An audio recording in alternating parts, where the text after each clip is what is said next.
Every August for 15 years, Cologne, Germany has hosted the world's definitive celebration of gaming. From stunning opening night live reveals and gameplay breakdowns to the biggest news from the industry's best, join hundreds of thousands of fans on the ground and millions of gamers worldwide for the ultimate games convention. Welcome to Xbox at Gamescom.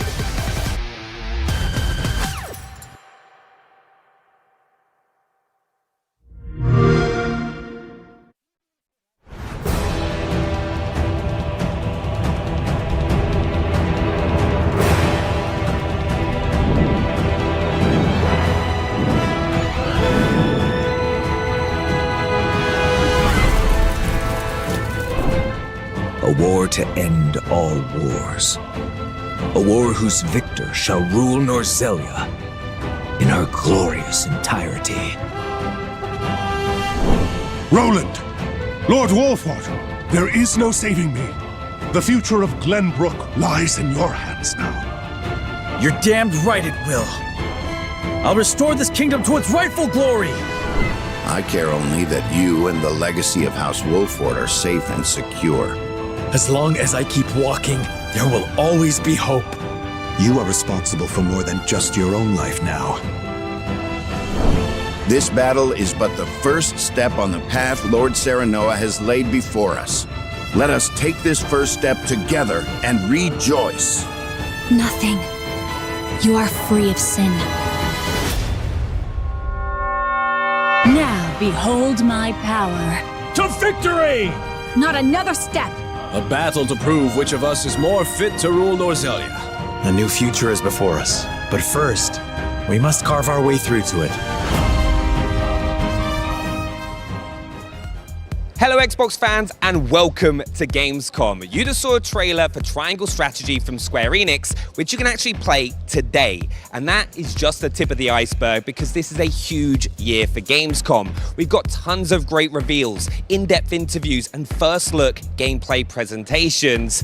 I'm Benny from the Xbox On team, and we're gonna make sure that you're getting wall-to-wall coverage all event long so you don't miss out on a single thing. But first, let's head inside and catch up on all those big reveals from Opening Night Live. Thanks so much, Benny. Charlie and Bex here, and I am thrilled to be in Cologne, Germany for Gamescom 2025, holding down the Xbox booth at the biggest gaming convention in the world. There is a ton of amazing stuff packed in the next 2 days, and we finally get to see gameplay for some of the year's most anticipated titles and catch a glimpse of gaming's future in the form of fresh reveals and some surprise drops. I mean, just today, Charlie, we've got a full demo of Dying Like the Beast, tons of new info on Keeper from Double Fine, a custom controller giveaway, what's next for World of Warcraft and Call of Duty, and a brand new adventure starring a certain roguish archaeologist with a whip. And that's just some of the stuff I was allowed to tease after I signed like 5,000 NDAs. But first up, let's go hands-on with the ROG Xbox Ally and the Ally X, the very first Xbox handhelds, and explore the wide world of Xbox Play Anywhere. Now, Xbox Play Anywhere, you can buy a game once specs and access it across PC and Xbox consoles, including the Xbox Ally and Ally X. Even better, your progress travels with you, so you can bring all your saves, your add-ons, your friends, and all those delicious achievements along. So whether you're online on the convention floor waiting to play your favorite game, posted up here at the Xbox booth with your beloved Xbox On team, visiting our battle-ready neighbours at a very impressive Call of Duty Black Ops 7 booth, chilling with the Warcraft team over on the World Warcraft Midnight booth, hanging with Asus at the ROG Ally all the way over in Hall 8, or looking at the latest tech offerings from Samsung this year at Gamescom. Anywhere kind of truly is the best place to play. But right now what we're going to do, Bex, is quickly recap what Xbox revealed last night at the Opening Night Live celebrations. Are you ready? Let's get into Let's do it. I mean, we got a brand new and very charming Companions trailer for the Outer Worlds 2 that revealed 6 new friends to travel the stars and zap things with. Zap-a-zap! The Dynasties of the East expansion for Age of Empires 4 Anniversary Edition also got announced, and they also revealed a release date, so you can start organising your troops on November 4th. Mark it. We also found out about the massive new Indiana Jones and the Great Circle expansion, continuing Indy's investigation of the Ancient Order of Giants. Ancient Rome's biggest secret awakens September 4th. Excited for that one. After decades of supporting the Hayabusa clan, Raven Clan is finally taking center stage in Ninja Gaiden 4, which we saw an awesome new trailer for as well. And according to Team Ninja Bag, some of you got this, they have a secret ulterior motive that will really shake up the story when it drops on October 21st. How very sneaky. As anticipated, we got a truly immersive look at Call of Duty Black Ops 7, releasing November 14th. Yes. The new game's got twisted environments, a campaign that supports 4-player co-op, zombies, Dead Ops Arcade, and even a new mode called Endgame to keep your squad busy for years to come. Really impressive stuff, that. So good. We also saw Blizzard storm through with the gorgeous and never-before-seen cinematic intro for the World of Warcraft Midnight. The ancient home of the Blood Elves is under threat, and they'll need to tap into the power of the Sacred Sunwell to keep those shadows at bay in 2026. Plus, today we'll have even deeper looks at titles that were shown at Opening Night Live, like Keeper, Dying Light the Beast, and LEGO Voyagers. And in a few hours, this very broadcast will play host to a special edition of the official Call of Duty podcast. But to get the party started, here comes all the latest details on the Xbox Ally, which has been so hotly anticipated ever since it was announced at the Xbox Games Showcase. The vision around Xbox has really transformed over the years of people playing on multiple devices, people playing anywhere. We know what players want. They want to game on their own terms. This was a #1 request from our fans. We're working in close partnership with Asus on a brand new handheld called the Xbox Ally and the Xbox Ally X. The best game library on the go, basically changes everything. It feels like we're finally hitting an inflection point now where I'm able to take the game that I'm playing on my beefy home PC gaming rig and take it with me on a portable device. The big question a lot of players have is how are PC games going to play on a handheld form factor? The games are largely going to play like they do on PC. The Xbox Ally targets 720p, while the Xbox Ally X targets 1080p. Most titles will perform between 30 frames per second and 60 frames per second, but certain games have the potential to hit up to 120 frames per second. As frame rates rise and fall, variable refresh rate, or VRR, will deliver a consistent and fluid visual experience. Players can further fine-tune a variety of device settings in the command center, from optimizing battery life to remapping buttons. The Asus Armory Crate has 3 distinctive settings that are really great. There's the silent mode for these dark gaming sessions you will have. There is a performance mode, so your battery life is optimized. And then of course, for the top performance factor, you would use turbo mode. When we talk about optimizing for handheld, it's less about stripping games down and more about ensuring playing the game on a handheld is as easy and effortless as possible. Games that run at 30 frames per second or above will get a should perform well on this device tag. Games that hit 60 frames per second or above will carry a should perform great on this device tag. Games that haven't been tested yet will have a performance check not available yet label. As more games are tested, updated, and optimized for handheld, these labels will evolve over time. This is about giving players a device with no obstacles to fun. So one example is making sure that it's going to work seamlessly with a controller. Are all menus and prompts working as intended? And are those UI elements properly sized for the smaller screen? Another example of an essential compatibility feature is having a gamepad keyboard. If a game passes all these checks, they're considered handheld optimized and will be labeled as such. On the Xbox home screen, you'll find a new handheld optimized channel that will curate these titles for players. We test on the Ally all the time as we're building Roblox. For a player, that means more immersion, better graphics, smoother animation. You get to play games the way they were built. If you're playing Doom the Dark Ages on the PC or the console, you expect an ultra-responsive, fast action FPS experience. On your Xbox Ally, Doom the Dark Ages will be every bit as fast and responsive as you'd expect. One of the awesome things about PC is that there are so many places to get your games. We think about having this unified game library and how it can bring your entire game collection together. Any recently downloaded and played games from other PC game stores, from Battle.net, the Epic Game Store, Ubisoft, Steam, GOG, or EA, the Xbox app automatically finds them and will show them in your game library. And right on the Xbox home screen, under Most Recently Played. My most recently used game should be something that sticks with me everywhere I go, creating a unified user experience. You're going to see games you've played on Xbox. If it's a PC native game, you're going to be able to play it right there. If it's a console-only game, you're going to be able to stream it from the cloud. If you're down in your basement and you want to stream direct from your console that you've got upstairs, you're going to be able to do it. I'm able to continue to experience the worlds and characters that I love anywhere that I want to play. This is going to be awesome. Now we literally have a device that could go with you everywhere.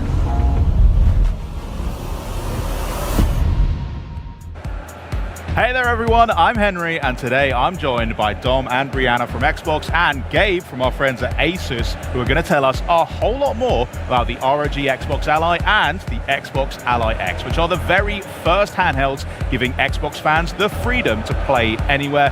Thank you so much for being here, and welcome to Cologne, guys. How you doing? Thank you for having us. It's been busy getting everything ready, but we're super excited to be here. Well, I gotta say, it's incredibly distracting having the Ally X in front of me. I want to just grab it and have a go, but why don't you tell us, why is Xbox making a handheld right now? Handheld gaming felt like a really natural next step for Xbox. Being able to break out of the living room and play anywhere is so central to our vision of putting players at the center wherever and however you want to play. And we saw this wave of innovation happening in the handheld space from brands like Asus, and we knew that we could fuel that with so much more energy from Xbox. So when we started talking to Asus, it became apparent like how much more we could do together. We share the same obsession with our players and our devices and gaming in general. And we just realized that by building a device together, we could do something much more special and much more quickly than either of us could do alone. And so that's what brought us to the Xbox Ally. The Xbox Ally really brings together that power of Xbox with the full freedom of Windows. That means that you can play your PC games natively from across storefronts. You can play your Xbox Play Anywhere games natively, and you can stream your console games as well. And really, this is just the beginning. Like, we have such a huge roadmap of improvements that we're going to continue building, continue delivering for our players. We're always listening to feedback, but I'm really excited for this first step. As a device, it's got a really quite unique look about it. Gabe, can you tell us a bit about the hardware design of the Ally? Absolutely. The design of the ROG Xbox Ally features natural ergonomics, comfort, and user familiarity. These solid contoured grips, familiar with that Xbox controller we all know and love. And so design starts with your hand, right? We think about our opposable thumbs and the really nimble fingertips that we have. These are the tools that we use to write, to pick things up, and definitely to play. And so when you think about the devices as they are in their current generation, it really rests into your palm, and you're using your palm to pick up these devices. And I say it's kind of like a tray-like feel. With the ROG Xbox Ally series devices, it rests into your fingers and then into your palms, and then allows you to curve over, giving you the freedom to use that to play. On our wonderful new ABXY keys with the tactile feel and color coloring of the new Xbox controllers. It's not as simple, though, as just taking a controller and splitting it in half and putting a panel inside. Really, that would cause you to flare out. So there's a subtle detail of how you kind of want to have you fall in and be natural. And those contoured feels and this natural feeling really helps with the overall weight distribution. And that means comfort when you play long on these devices. And so with the Xbox Ally series, you're going to be able to play longer and play comfortably. And then, with the ROG Xbox Ally X, you then have the access to the impulse triggers. So then you're able to feel everything and be part of the game and immersive inside in terms of all of the things that you would be familiar with on your Xbox controller today. And so you'll get all those game-centric cues coming through on your device. It's so like fully fledged and very well optimized for gaming, which is why I need to ask, how has the Windows experience been optimized for gaming, which is primarily what we want to do with an Ally? Yeah, absolutely. I mean, this has been a huge collaboration between Asus, Xbox, and Windows. And so we really thought about like what makes playing on Xbox so unique, and how can we bring those elements together with what makes Windows 11 so great for PC gaming. And that really led to, from my perspective, 3 big features. The first one is the Xbox full screen experience. The Xbox full screen experience is extremely tailored for the handheld device, for controller navigation, and right from the moment you turn on the Xbox Ally or the Xbox Ally X, you launch directly into this Xbox full screen experience. But what's even more interesting about what's happening here is not just the experience itself, but what's not happening. So we've collaborated really deeply with Windows to defer a bunch of processes that aren't required for gaming. So that means your desktop, the taskbar, all of these things aren't loaded when you boot into the full screen experience, giving all that memory back to your games. The second feature is the aggregated library. So because this is Windows, we know that our players have catalogs of games that span across different storefronts. We want to bring your full library together in one place in the aggregated library so you can see all of your installed games from different storefronts. This makes it super easy to launch your games, kind of stay in that Xbox full screen experience for more of your experience, and just really experience the full value of the device. The third feature that we've really invested deeply in is the Play Anywhere feature. So Xbox Play Anywhere has been a program for a long time, but we've really been investing in it so deeply, and there's now over 1,000 games that support Xbox Play Anywhere. For your Xbox Play Anywhere games, you can bring your progress, your saves, your achievements from your Xbox console or your Windows PC to your Xbox Ally, just again, making that really so seamless. And again, we have a huge roadmap of improvements we're working on together and with the Windows team. So it's really exciting, and I think there's going to be so much more to share, and we're always listening to feedback. But these three features, to me, are what make the Xbox Ally so special. So ergonomics, they're locked in. We've also got just a lightweight Windows, primed and ready for gaming. Yeah. Gabe, tell us a bit about the horsepower behind it and the partnership you've got with AMD to really make games shine. Absolutely. We're really pushing the boundaries of silicon with this device. Efficiency is the Xbox Ally superpower. These class of processors are tuned specifically for handhelds. I'm super excited to talk about what's in the Xbox Ally X. It hosts the Ryzen AI Z2 Extreme. We've taken the best performing processor on the market and added MPU. That means you're ready for new frontiers in local AI gaming while having the best efficiency possible on these new amazing generational changes with the Z2 Extreme. For the normal Xbox Ally, we have the Z2A, the first time a handheld processor of this type has been productized for Windows. So that means amazing performance from 15 to 20 watts. Again, efficiency is the superpower. And so for that part, I would say we also can include AMD's fluid motion frames. AMD's fluid motion frames bring smoothness and additional frames to allow you to enjoy that wonderful gameplay that's available for thousands of games and only on Windows. Lastly, I would say we're going to bring the power of AI to our devices. So for both the Xbox Ally and the Xbox Ally X, you'll be able to have Copilot for gaming, a game guide you can call from the Xbox menu that assists you while you play. It's all super exciting. Brianna, I don't think we should keep anyone waiting any longer. Why don't we take a look at how the Xbox Ally X works? And I think we should get a camera in here as well so that people at home can definitely take a look. But show me how you turn on one of these things. Yeah, so one thing that's great is there's a fingerprint reader on the power button. But as Dom mentioned, we made a lot of improvements in Windows to help add gamepad navigation across the device. So I can press A to dismiss the lock screen, and I can navigate all elements that I would expect to with a gamepad. One of the features I really love is that we've added gamepad indicators to the pin pad. So if you're familiar with them on console, you'll be able to enter your pin or have your own kind of combination that you would have to put in your password quickly. You can also use directional navigation, and we really want to give the flexibility to the players of how they want to get into their gaming session. Cool. So I'm not going to peek at your pin, don't worry. No one's going to look like what the pin is. Device. I'll get my own later, don't worry. Yeah. So I'm going to quickly put in a pin for this device, and you'll boot right into the Xbox app. Cool. And what's the first thing we're kind of seeing here? Yeah, this is that Xbox full screen experience that we've talked about. So it boots directly into this experience. It's really tailored for gamepad navigation, for the handheld screen, and again, it doesn't even load those processes that aren't required for gaming. In some of our initial estimates, this shows an estimated 2 gigabytes of savings in memory, which can all go back to your games, which means faster startup times and less idle power draw.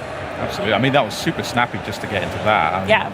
Super cool. And I've got to say, big compliments on the library that I can already see. Why don't you run us through a bit of this experience as well? One of the buttons that we've added on this device is a library button, so you can push that and it'll take you right to your library. Dom mentioned about the aggregated library. You'll see these new indicators across the thing. So, hey, these are my games from the Game Pass entitlement. These are the ones installed from other storefronts. And we really want to make sure that when people play a game in the library, they know what save they're doing it. You might be like me and you own the same game across multiple storefronts. Your save files are so important. I'm very guilty of that. And so you want to make sure that when you launch your game, you know where it's coming from, and you're able to kind of get that jump back in where you expect. Amazing. Can you launch up a game for us? I'm going to let you choose. Yeah, so let's launch up Gears of War. Good. You can see that the bootloader that we have launches full screen. That really takes you to kind of that immersive experience, so you're not seeing those desktop elements that Dom mentioned previously. Very cool. because there's something I use at home on my desktop, which is Game Bar. I use it to access my screenshots. I use it to access all of my friends lists, party chat. Yeah. We have a little look at that. How does that operate on the Ally? Yeah, so one of the main differences between the original Ally and the Xbox Ally is now there's an Xbox button on the device. And so by pressing it, you quickly bring up Game Bar. And this is the optimized view that we shipped last year called Compact Mode. That takes that same widget model that we have before that's completely extensible, but it puts it in a more streamlined, optimized form for these handheld devices. So it lets you quickly get access to device settings and most importantly, Command Center. Nice. So instead of having multiple overlays that you're juggling, it's all in one overlay and it's all in Game Bar, and so you can get access to some of those awesome AMD features as well as the Asus features that you've been known for before, to be able to navigate those and adjust those kind of performance settings on the fly. As a person who is already a multi-device user, it does instantly feel quite familiar as well. Across my console or my PC, I'm kind of getting this very fluid and connected system. It's really nice. Yeah. So we could jump back into Gears of War, but we know this is a fully fledged Windows device. Yes. What else can you do with it? Are there other apps that you can use? Yeah, so one of my favorite features is we've added a new custom task switching view. So by long pressing on the Xbox button, you'll get this new experience where you can quickly bumper between existing applications as well as go to the Windows desktop if you need to kind of tweak something that you can't do easily. And it really kind of makes it feel fast and fluid. And so if you're using Discord or getting a little hint and edge, you can quickly bumper between them and then go back to your game really smoothly. So snappy. I absolutely love it. Dom, is there anything else you'd like to add as well to what we're seeing here? Yeah, I mean, this is really our Xbox experience reimagined for handheld gaming. Builds in collaboration with Asus, Windows, Xbox, and allows you to have that full immersion and effortless play. But really, games are at the heart of what makes a great Xbox experience, and that's why we're developing a new program called the Handheld Compatibility Program. And this will help you really easily understand what games play well on your device across things like text size, controller navigation. And so we're really excited to announce this program and work very closely with our developer partners on it as well to help you have the best possible gaming experience on your Xbox Ally. That's so awesome. So all of that, and I hear that you've also brought a little video for us to check out. Should we just load that up now? Let's do it. This is going to be awesome.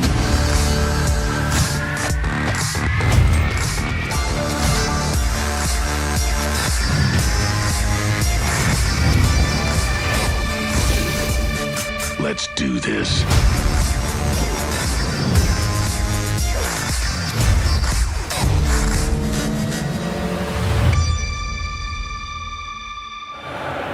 So, now that you've seen what the Xbox Ally and the Xbox Ally X can do, I bet you want to know when you can get your own one, huh? Well, Brianna, if I ask really nicely, is there anything you could tell us on that front? Yeah, I'm excited to share that the Xbox Ally and the Xbox Ally X will be available worldwide October 16th. Oh, that's so soon. All right, well, you heard it here first. The Xbox Ally comes out on October 16th. Thank you for that, Brianna, and to all of our guests here as well for stopping by today. But coming up next, stick around for the latest on Rogue, Prince of Persia, and so much more as Xbox at Gamescom 2025 continues.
You might think that the Rogue Prince of Persia is just another 2D action roguelike, and you'd be wrong. Yes, we have plenty of deadly weapons, powerful abilities, and game-breaking builds, but what makes it different? I'm going to tell you. This is 2D parkour in full flow. You wall run, vault, and somersault through the world, blending traversal and combat into one seamless movement. If you're looking for Prince of Persia DNA, then shine a black light on this. It'll light up like Times Square. And that wall run? That is the first of its kind in the 2D game. Every fight is a chance to move with style. You're not just swinging a sword, you're fighting with everything. Kick enemies into traps or into each other. Vault to dodge attacks. Wall run over hazards. Dive to stun. Boot rocks and arrows into the faces of your foes. It's like playing a Jackie Chan movie as the Prince of Persia. This is acrobatic and environmental combat that rewards creativity and looks damn good doing it. The story holds more surprises. The prince must live the same day over and over, searching for a way to stop an enemy invasion that his actions have triggered. You must learn from each run, discovering how to save key characters and family members and bringing them to the oasis outside of the time loop to unlock new biomes, items, and story beats. Only by exploring the entire city, from the depths of the mines to the top of the lighthouse, will you find the one path that will give you the chance to change the fate of Persia. And the soundtrack? Woo! An unheard of combination of traditional Persian instruments fused with modern trap. It drives you forward. Every run has a rhythm, every fight has a beat, and we guarantee you'll be listening to it when you're not even playing. So there you have it. The Rogue Prince of Persia offers a unique combination of 2D wall running, environmental combat, a branching narrative, and a pulsating soundtrack, on top of all the usual tasty roguelike ingredients. This is a roguelike with rhythm, flow, and style.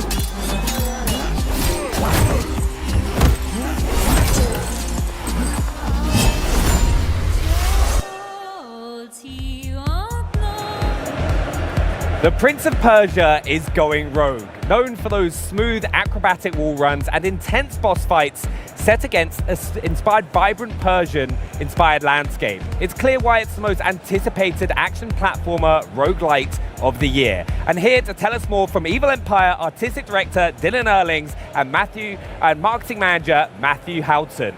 Gentlemen, welcome. Now, first thing, thanks so much for joining us. And I've got to ask, was that, from what we saw in the back of that trailer, did I see what I think I saw? I think so, yeah. Which one of you would like to reveal it, if anyone missed it? Basically, the game is out now on Game Pass right now. You can go play it as you want. Right, amazing. And also, for those that don't know as well, this game reinvents a classic franchise. And in the past, you've worked on games like Dead Cells, the Evil Empire, and fantastic DLC like Castlevania. How has it been taking a beloved franchise like Prince of Persia and kind of bringing a new genre to the mix? But it's kind of it's tough and great at the same time, because obviously we've got a load of fans of the franchise in the team, lots of people who played Sands of Time, even people who played the original back in the 90s. Yeah. And so there's a pressure to take this franchise into a different direction. But it's great because it actually gives us something to really focus on. We knew we wanted acrobatic combat, we wanted a wall run, we wanted this real Persian-inspired vibes. So that helped to kind of keep us on the right path while integrating our 2D action knowledge to make something which we think is unique. Yeah. It looks absolutely gorgeous. And you've been having the game on early access recently, but for those that haven't been able to play early access, what can people expect when they hop on to Rogue Prince of Persia? So basically you can expect 2D action roguelike with kind of acrobatic combat mixed with a wall run, which we think is unique in the 2D game. So basically you have a whole moveset on top of that. So you've got a kick, a vault, a dive attack. So basically you're going to be flowing through traversal into combat and back again.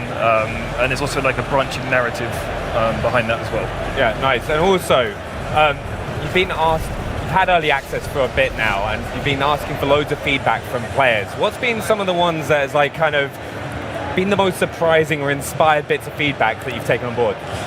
Well, we've gotten tons of feedback from players, especially from the guys we have on Discord. We have a very supportive and dedicated community of players there.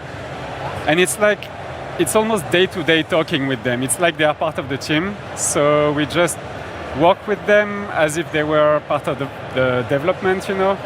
And so one guy, Opelit, he's making the wiki for the game. And it's super detailed, even more detailed than what we have in the studio, you know. These guys, they know the game by heart. And so it's so cool to work with them. And another one called Andrew is a super fan. And a good anecdote is that he had a baby during the production of the game. Yeah. And so we celebrated it. I did a sketch of the prince with the baby and everything. Oh, that's amazing. Yeah, these guys are truly part of the team, and I want to thank them truly for this early access. It was great. I think that's one of my favorite things these days as well, is how much the community can get involved in games now and like kind of give feedback and kind of work directly with the studios. It's not something we really had in the past. Yeah, that's something truly unique, and like the instantaneity of it is awesome, because you can just ask a question, brainstorm an idea about like game design or whatever, and they would like answer directly, and it's so great. Now, also, one thing, a lot of fans have been asking about the story of Rogue Prince of Persia and how it's going to evolve over time. Can you go a bit more into that? Yeah, so basically the story, you basically start off and you've kind of accidentally triggered an invasion of Persia, and then you've kind of got to figure out a way by going into the city each day and trying to find clues, and then by finding the clues, you unlock biomes, and then maybe you have to like take an item and do something with it to then unlock something else, find a character who then tells you somewhere else you can go. So it's basically kind of like a puzzle in real time as you go through each run to find the one true way to finally save Persia and rectify your mistake. And like you said about clues, right? Something that we will expect, hidden elements in the game. Are there some of those for us to find? Yeah, there's definitely hidden rooms where, you know, like you'll find characters and stuff. I'm trying to think of an actual example, but definitely where you find the Lale, that's kind of a little, like hidden stuff. But it's Prince of Persia, there's got to be hidden rooms somewhere. I was hoping so, because I love the old games as well. And players been like, one of the most things as well, when you look at the game, first of all, the visuals. It is visually stunning, the comic book style, and like you've obviously massively behind this. Could you go a bit more into what inspired you and how you kind of worked on the design of the game? For sure. So we wanted the game to have a unique look, like something that would not have been made before. And so since it's a very 2D game, we wanted to embrace that aspect and have something very graphic with these patterns, the borders and everything is. So it's inspired by the Persian miniatures, which are art from like back in the days in the ancient Persia. And this would be very graphical images painted by hand, and so we tried to incorporate some of these elements in the art direction of the game. And the other inspiration is the French comic books. Yeah. So we really wanted to have some of this in the game because in the art team we are big comic book lovers, and because we wanted to be super like innovative, we used Moebius as a reference because nobody does that in the indie games. No, yeah, but he's a great artist, so he was one of the main reference. And also, you mentioned Discord earlier as well. Have you like taken any fan-inspired feedback on some of the art that you've used in the game? For sure. We had some fun contests on the Discord. And so, for example, we had a skin contest at some point, and player would like draw whatever crazy type of prince costume, and so we had like a voting for the favorite skins, and I think 8 or 9 of them ended up in the game. That's amazing. So that's great. That must be. I can already see though how much you kind of work with your community already, and if there's anyone else who wants to get involved, are they able to do that as well? You mean the players? Yeah, like the players can get involved to give feedback. Yeah, for sure. Like in the game design, we changed tons of stuff. Like for instance, we have this medallion system, which in the beginning was maybe too complex. And so we worked with the community to make it simpler to understand, but also more fun to like right when you play, you understand how it works. So we iterated a lot of like game design elements. Yeah, along the game design as well, you did a major art revision for the game as well from when you started. So much so, you made a mini documentary about how that happened. How was that? That was a long walk. So, long story short, when we released in early access, we knew we were going with a bold and unique look, and we knew not everybody would love it. But we got a lot of feedback from players that did not like so much the art direction. So we tried to take that as a feedback, just as if it was gameplay. Yeah. Why not rework the art, you know? So we did a lot of polishing, and we changed some of the color. The prince was purple in the beginning. He's not purple anymore. That's a long story. But yeah, we tried to make something that player would like more. And so this was like, yeah, big rework. I think it's one of the first things anyone notices as soon as they see the game. It's so vibrant and colorful, and it's like so pretty to look at. Like you've done like an incredible job putting that together. Thank you. Have you got any personal favorite pieces that you worked on in the game? I mean, we tried to be as diverse as we could in the biomes that you are going through. So each biome has a very unique color palette. I think the final one, the Palace, the one that's going to be released in the 1.0, is the best one because it's the last one that we made, and we put a lot of love in this because it's the final objective of the game, and it's really nice, I think. I think we've also, you talked about all the different biomes that are available. We've got to talk, how do you work on kind of making those beautiful backgrounds that you kind of interact with, and then the kind of the combat gameplay? Because it must be kind of difficult to manage. That's a challenge for sure, because the gameplay is very fast-paced, and the traversal is challenging. So you have to be able to read everything very quickly. So we try to have something that is very simple, yet tells a story.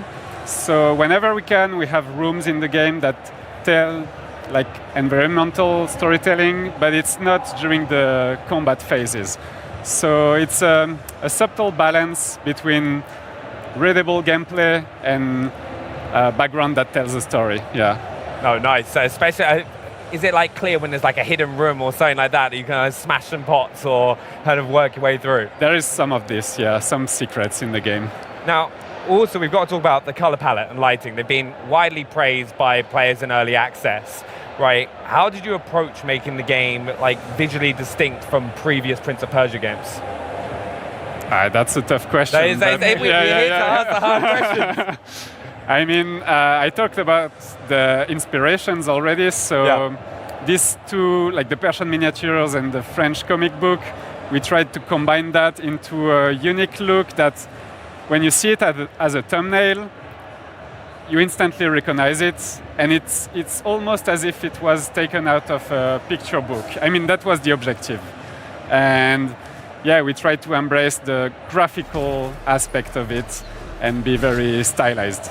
It's like I see at any moment you look at it, it's like always bright and popping out. Yeah. It's like a thumbnail. Very colorful, yeah.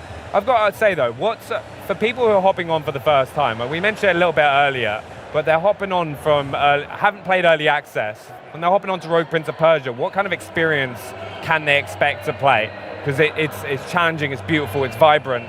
There's a lot more depth to the game. Yeah, I think expect to be challenged, but it's easy once you get it in your hands and you can feel like doing a wall run and swinging off a pole and diving down an enemy. Like, it is super satisfying. So just be prepared for like acrobatic combat. Use all your moves, like we said in the deep dive trailer. Like it's like playing a Jackie Chan movie. You're just like you're kicking someone, you're blocking something, and then you're jumping around everywhere. Like just be prepared to have fun, I guess. Yeah, and just explore everywhere. Because there's always something to find. Explore. That's always the thing I fail in doing. I'm always like trying to speed run everything. But have you got any last things that you'd like people to keep an eye out for Rogue Prince of Persia? I mean, go play the game now. It's out, so I mean, go play it. Yeah. Have a great time. Yeah, we'll definitely be doing it. But guys, thanks so much for joining us, Matthew and Dylan. Really appreciate it. I look forward to hopping on. And also a big thank you to the whole team at Ubisoft. You can start sharpening your platforming skills and scimitars right now. And remember, the Rogue Prince of Persia is available today. And in case you're buzzing for even more 2D fighting action, here comes a trailer that's a little less reflex and a little more tactical. Then we'll be back to check out all that's new in Grounded 2. Don't go anywhere. This is Xbox at Gamescom. Fight! You asked for this. back in your place. This is but a squall before the storm of battle. Prepare yourselves at once. Time to prove myself.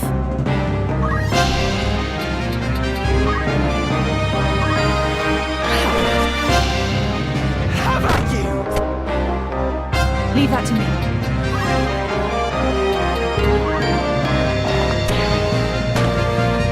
An ambush.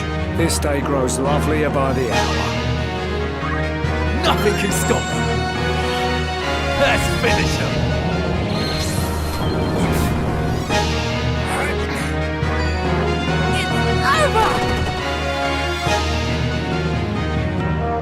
On my honor. A good choice. This will suffice. Feel my wrath. Embrace inevitable end. Judgment blade. Bring sinners to account. By Roger.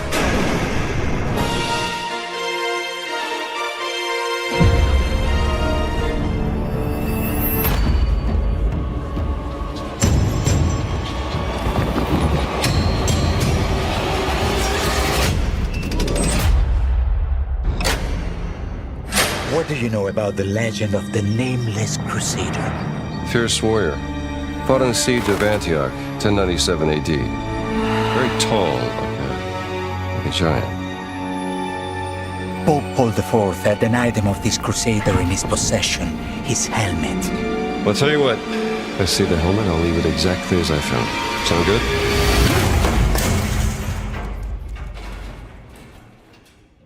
Oops.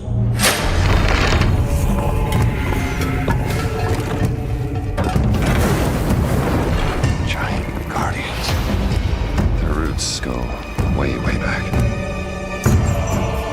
Worshipped by the Mithras cult. I can't believe you dare to investigate this. It's impressive for a snake.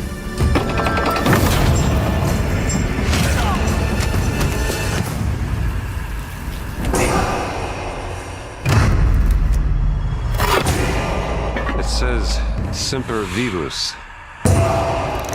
Always living. Not dead. He's not in a tomb.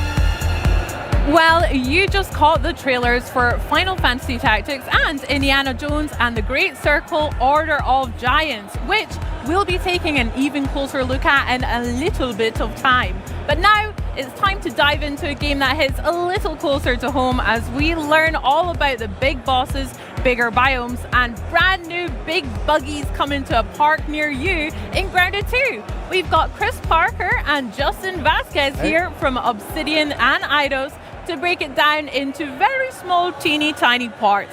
I mean, they say good things come in small packages, so thank you so much for helping me unwrap these presents today, guys. How are you today? We're well. Thank you for having us here. We're very excited to be here to talk about the game. Yeah, doing great. Super excited to be here. I'm honestly so excited to gush all about the fun I've been having in Grounded 2 since it launched now a month ago into early access. So I've been having a blast, but how's the experience been for you two? It's been an incredible experience. We're so blessed to have such an amazing community around Grounded 2. Everyone just reacted so well to the announcement and the fact that the game was coming to them so quickly.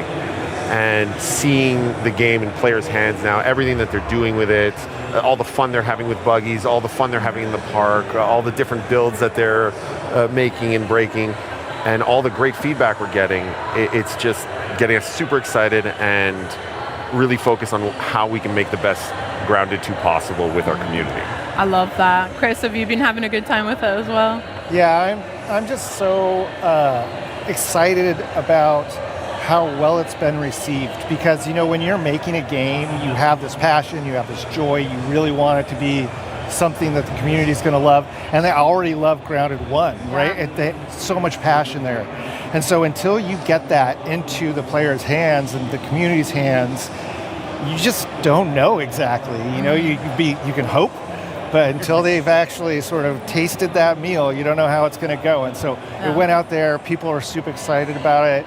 They have tons of stuff to say and tons of great ideas, and we love that. And it's just been really exciting. Amazing. Well, I've tasted it and I've really enjoyed it as well. We've been digging in a lot. It's been so much fun. And obviously you mentioned buggies, one of the big new additions in Grounded 2. And how has community feedback helped improve and expand that kind of area of the game for you guys? That's a really good question. For us, the buggies were such an important feature to bring to life because it was the #1 requested feature from Grounded 1. Yeah. And so it was a big reason why we wanted to do a sequel in the first place, because we knew to do the buggies properly, we'd have to build the whole world from the ground up to support them and to really make them shine. Wow, okay. And so for us, it was a question of the balance of how much of this feature do we want to develop and solidify to make it a full experience and to really show the potential of the feature, but not go so far that we don't get the community's feedback. And so we feel like we found that balance with our Red Soldier and our Orb Weaver buggies, and now seeing how players are playing with them, what they're doing with it, and what they're asking for, not just for those buggies, but for future buggies, is really giving us a lot of clarity on where we want to bring the feature, how we want to fulfill its potential, and of course, what exciting new buggies we're going to be introducing in the future. Yeah, there's so many aspects to buggies. Like Justin said, we kind of went for the minimum approach and said, let's see what the community has to say about these. We have all of our own ideas that we're like, these are great ideas, but let's see what the community says first, and then we can kind of hone in on that stuff and help that really guide the future of buggies, whether that be with customization or progression, or even what sort of new buggies we might introduce in the world. And what's been really great is seeing everybody's feedback. A lot of it is very much in line with where we wanted to go. Absolutely in line. Yeah. It's all stuff, almost all of it's been stuff that we've talked about. Yeah. And it's great to see that, and especially, we look at what the community feedback says, and our community guys put it all together, and we count what's been upvoted and what people are reacting to the most. And the things that they're reacting to the most are things that we're like, yes. Yes, that's what we want to do. This is so exciting. This sounds great. So not only does it confirm our belief that this feature has so much potential, it's really nice to see how aligned we are with our community. And it really feels like we're all one big team trying to make the best Grounded 2 together. One big colony. That's so cute. I totally missed that. Well don't done. worry, I got you. My buggy is called Ant McPartlin. It's a Red Soldier ant. I haven't got to Orb Weaver just yet. We're taking our time, which is a very UK insular joke, but that is fine for you. But have you guys got any buggy names that you're particularly proud of? Any good puns that you've heard? I've got one up my sleeve. You, Chris? Well, no, the favorite one that we always fight around the studio right now is Stinky. I don't know why. But yeah, when we start up a co-op game for the first time, everybody goes and makes their buggy real quick together, and then whoever names their buggy Stinky first is the one that wins, basically. I always call my aunt Antonio Banteras, because you get the double ant pun there. Double ant pun, and also crazy. just because I like to think of my red ant as this charming, roguish ally that I'm going on an adventure with. So Love Antonio that. Banteras. That's beautiful. He's your own very real sidekick. That's beautiful. We have another first in Grounded 2 with our classes. So, we were chatting a little bit behind the scenes about, I've been loving the mage class personally, but what has been the most exciting developments from either seeing a lot of players get to grips with these classes or from the team themselves? When we set out developing archetypes, they were really about just helping players understand, how do I best equip my character for whatever it is I'm trying to do today, right? You're not locked into being a mage for the whole game. You could be a mage one night and then switch over to a ranger or a rogue or whatever. You want to be a sword and board fighter, do that. But let's have the interface help you out and help you sort of like min-max easily into that play style. And to be perfectly honest, I thought this was just like a kind of a nice little quality of life add to the game. And the players love it. Like they think it's fantastic, and they want to know, hey, what are the next ones going to be? What's equipment that's going to be added so that we can, further develop this particular archetype? And that's been really surprising, but also super encouraging and exciting for me, just to see that, you know what, people love this. Something that I thought was pretty small, something that actually IDOS actually championed in the first place, and everybody loves it. It's great. It's been really positive reception. From our point of view, it felt like a natural extension of what Grounded was already doing, and what made Grounded special as a survival game was this really rich RPG fighting system. And to speak to what Chris is saying, that's also the shared DNA between Obsidian and Eidos Montreal, is that love for both RPG mechanics and progression and player choice. And so this felt like a natural extension of us working together, of us collaborating. And to see it in players' hands, not only them finding really cool ways to break the builds and push them to really cool limits, like the dual wielding rogue that can, one-shot, even our biggest, toughest foes. Yeah.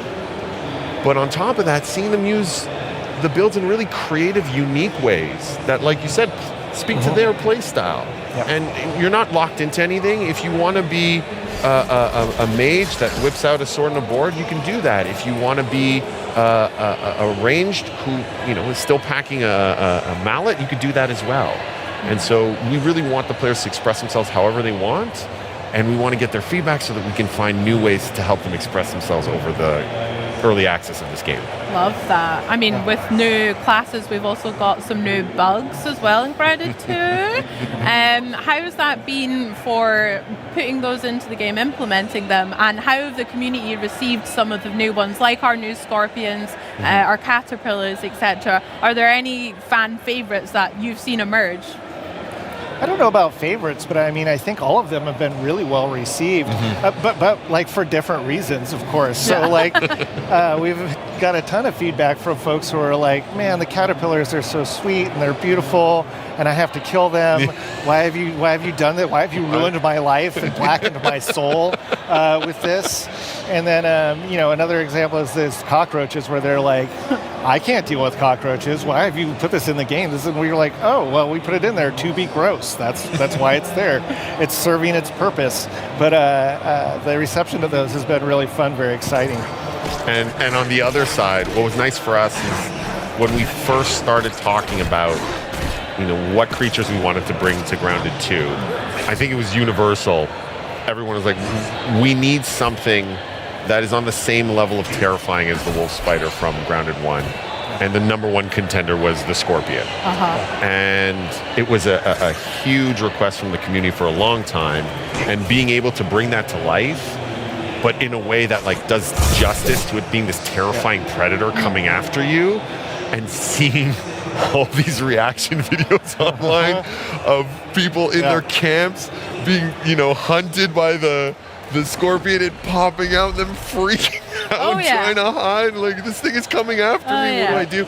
It's so rewarding to be able to traumatize a whole new group of players in interesting ways. Yeah, you guys have a lot to answer for making me kill the sweet caterpillars and the butterflies, and then also the horrendous night terrors I've had for the scorpions. So yeah, we'll talk afterwards. But speaking of foes and new enemies, I hear we have a new boss to look forward to as well. So can you tell me what this new boss is and why you guys are excited for players to take it on? Happy to. So our new boss is a giant tarantula. Oh my named gosh. Axel, who has gotten loose in the park. And this is what we're calling our first park boss. And in Grounded 1, there was these really cool backyard bosses, the broodmother, the mantis, and these were all, really giant, terrifying foes. And so we knew we wanted to keep up that tradition. gosh. Yeah, look at this thing. It's terrifying.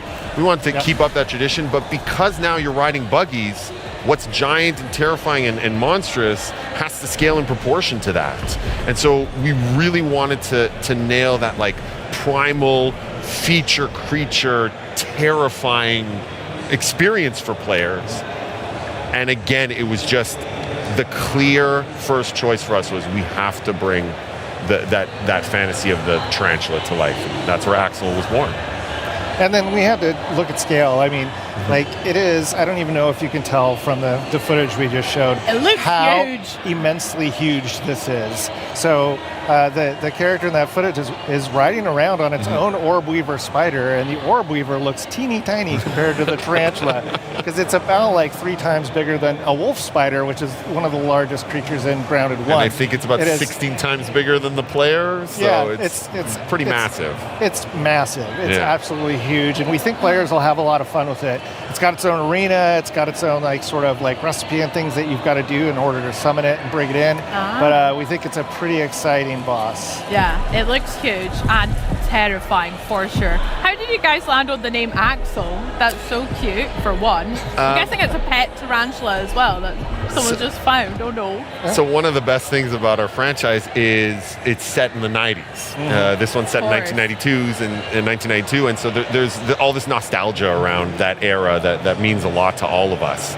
And Axel is actually a reference to Home Alone. In Home Alone, the older brother has a pet tarantula called Axel that gets loose. And so that's our little Easter egg. Yeah. I love that. I love that it makes sense in the world of Grounded 2, but also it's just a sick callback to real world movies and stuff. There's a couple of more Home Alone references in the game, so around Axel, so I can't wait to see if the community catches them all.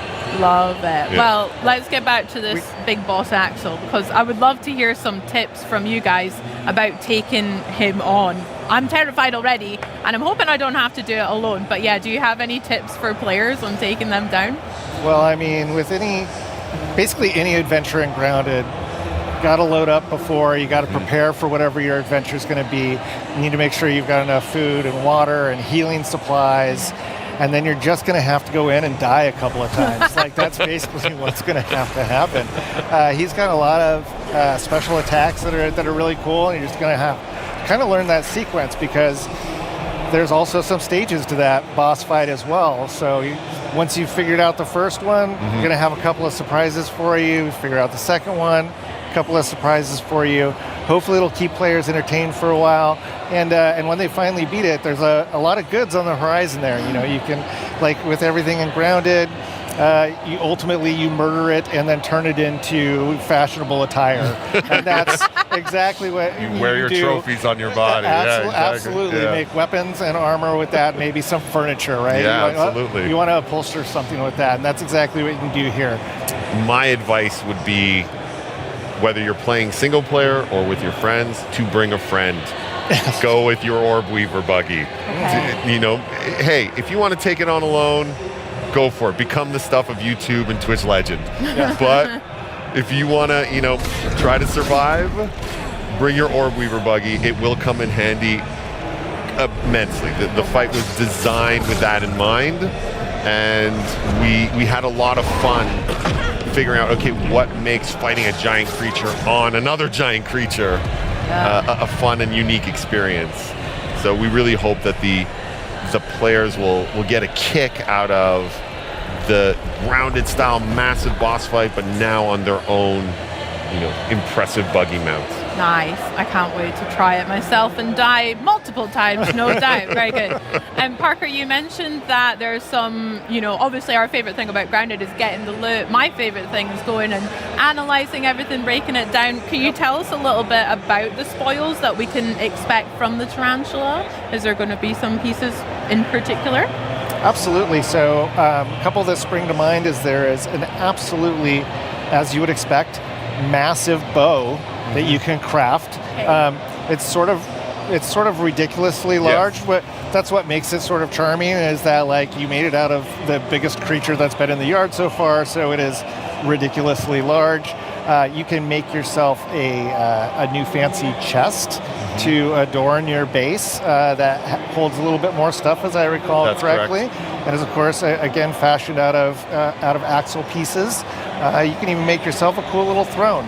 There's all kinds of stuff you can do. So, that's the one that I'm most in love with, and I can't wait to see how the community reacts to that, because it is a significantly impressive throne for a significantly impressive boss. Yeah, big Spider King throne. That sounds great. I can't wait to see it. I hope it's fuzzy as well. Yep. The colors on it look so sick. I mean, I'm imagining your guys' offices are kind of just, do you just have tarantulas kind of like lying around, or any bugs and stuff? Like, that would be terrifying. Our art director makes these massive, mood boards whenever we have a new insect. It's just like a wall of terrors. And we're like, okay, which of these is the most interesting terror to bring to life? And so when we were working on Axel, it was just all of these different tarantulas, and we're looking at them going, I didn't even know tarantulas came in those colors. Yeah. Your dreams must be haunted, but no.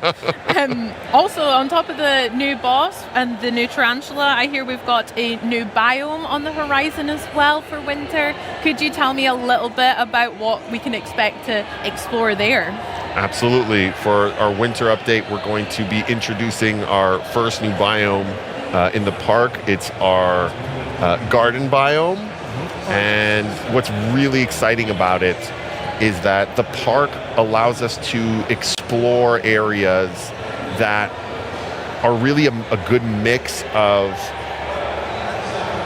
human crafted, handcrafted areas, as well as the more natural, organic areas. And so the idea of a community garden was very appealing for exactly that reason.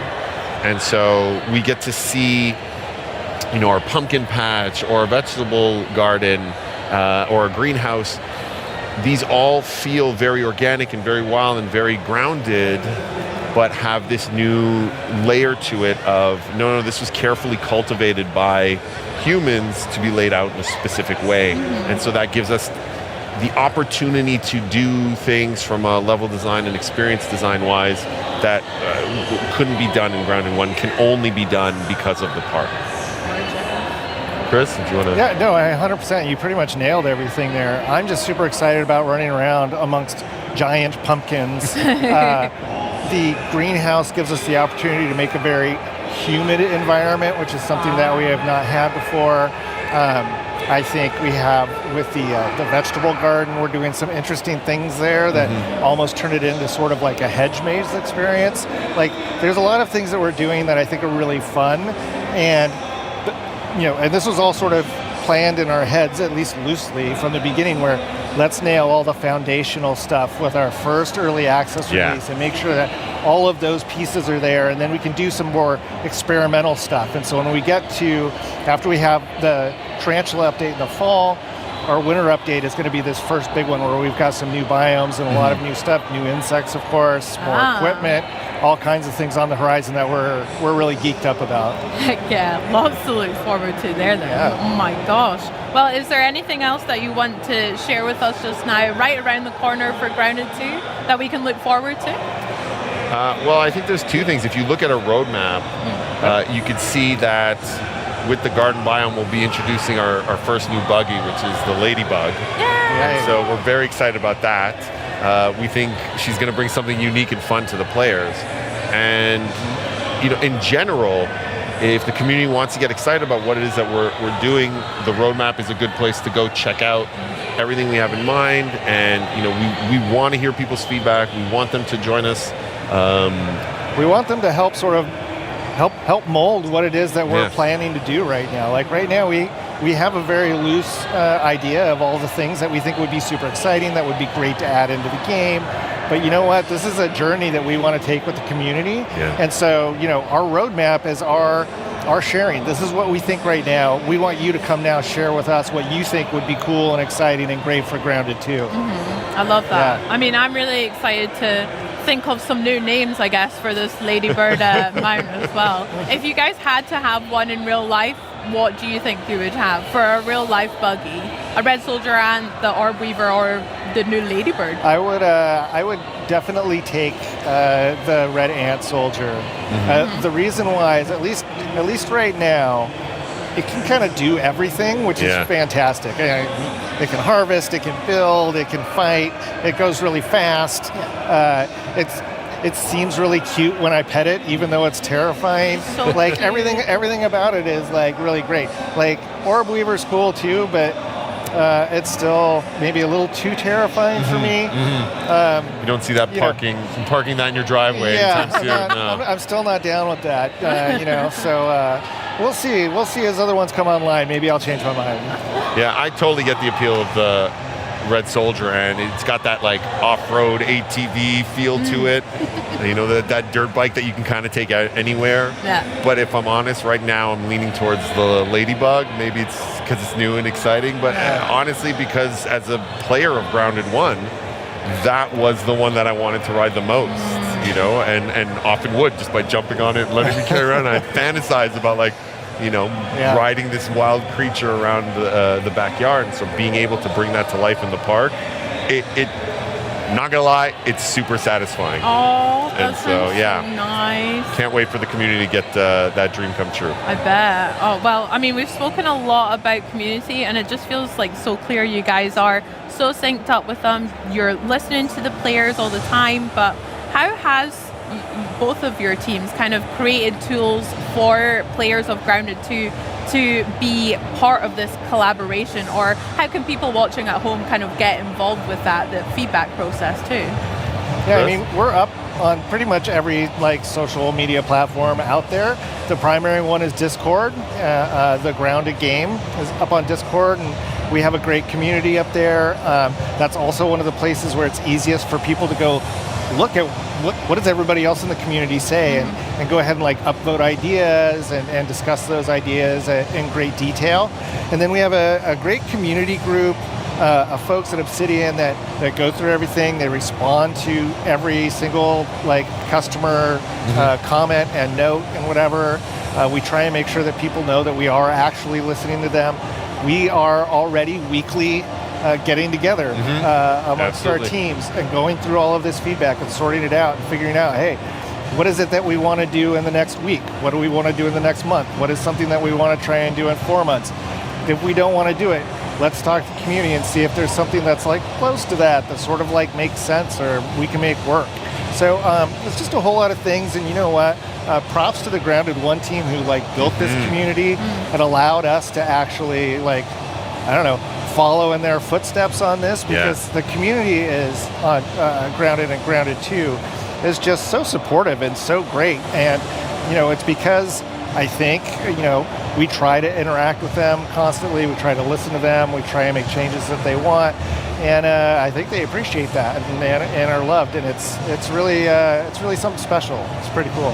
Absolutely, that was something everyone at the team at Eidos Montreal saw right away, that the story of the success of Grounded was that this community wasn't just rooting for the game, they were rooting for the team as well. And the team wasn't just trying to make this game in a bubble, they really wanted to collaborate with this community. And it's that healthy bond between them, that interdependence between them, that resulted in an amazing game. And so of course we want to replicate that success. Of course we want to replicate that feeling for the community. And of course we want to allow that to put us in a position to create the best version of Grounded 2 possible. That's beautiful. That's so fun. Well, I have some ideas that I'll have to tell you afterwards off stage, but can't wait I'm to going hear. to write them down yet, and be sure to join that Discord as well to chat more Grounded. But honestly, Parker, Justin, thank you so much. I've had just a blast talking about Grounded 2, and I can't wait for all the new updates that we've got as well. Thank you. Thank you for having us. It was thank a blast. you. Being able to just talk about the game and a situation like this is awesome. Heck yeah. And thank you so much. No, thank you. I mean, there's so much more to look forward to as Grounded 2 continues to grow. But for now, we go from the ground to the air to explore the biggest biome of all, Earth's atmospheric envelope. There's new places to go and new ways to get there, so let's set a course for Microsoft Flight Simulator 2024. But on the way, we'll have a brief stopover on Star Sand Island.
When you think of Microsoft Flight Simulator, you might picture soaring over iconic skylines or navigating through turbulent weather.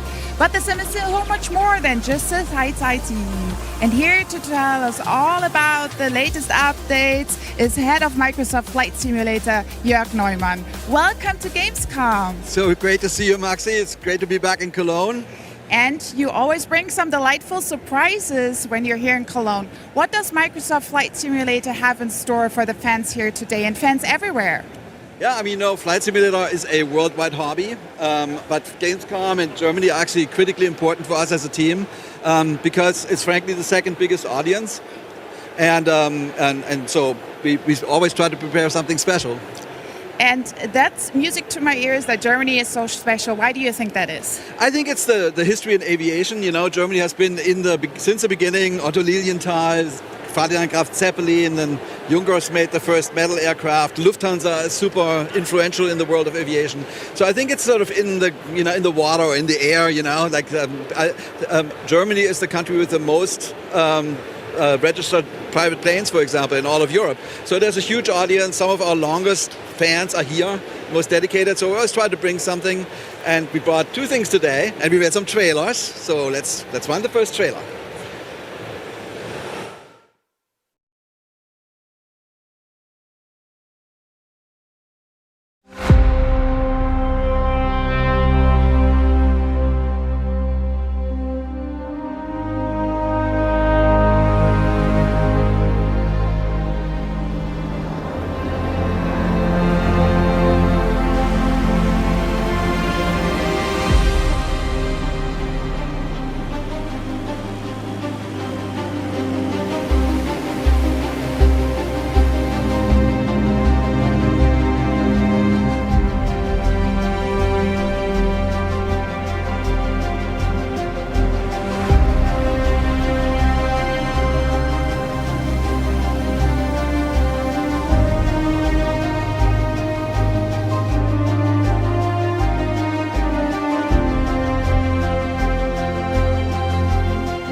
That was really, really, really beautiful. Well done. Can you give me some context about the update?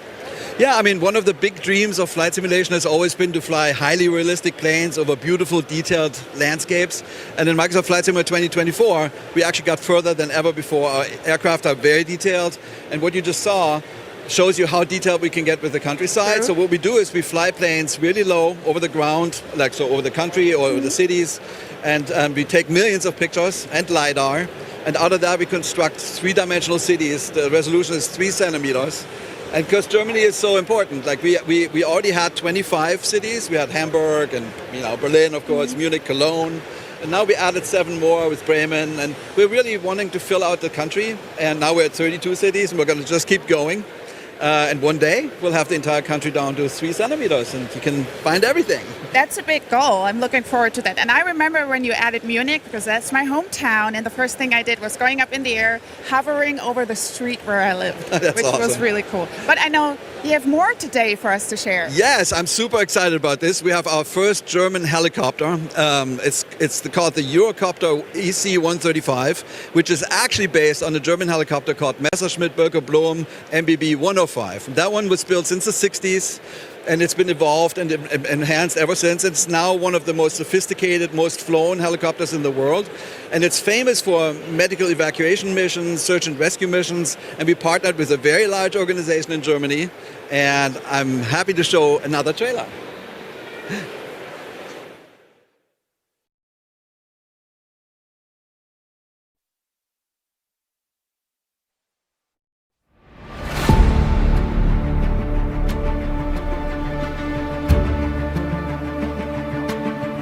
Pilot, we have an urgent report of an injured tourist at Neuschwanstein Castle. Cleared for takeoff, helipad 1. Let's go.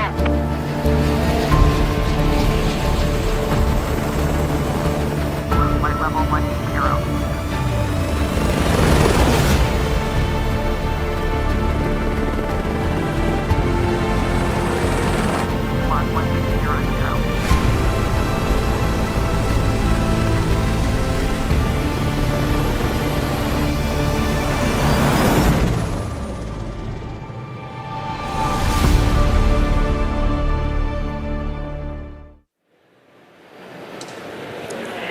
we are joined by Florian Brocksch, a real-world ADAC air rescue pilot. Florian, welcome to Cologne.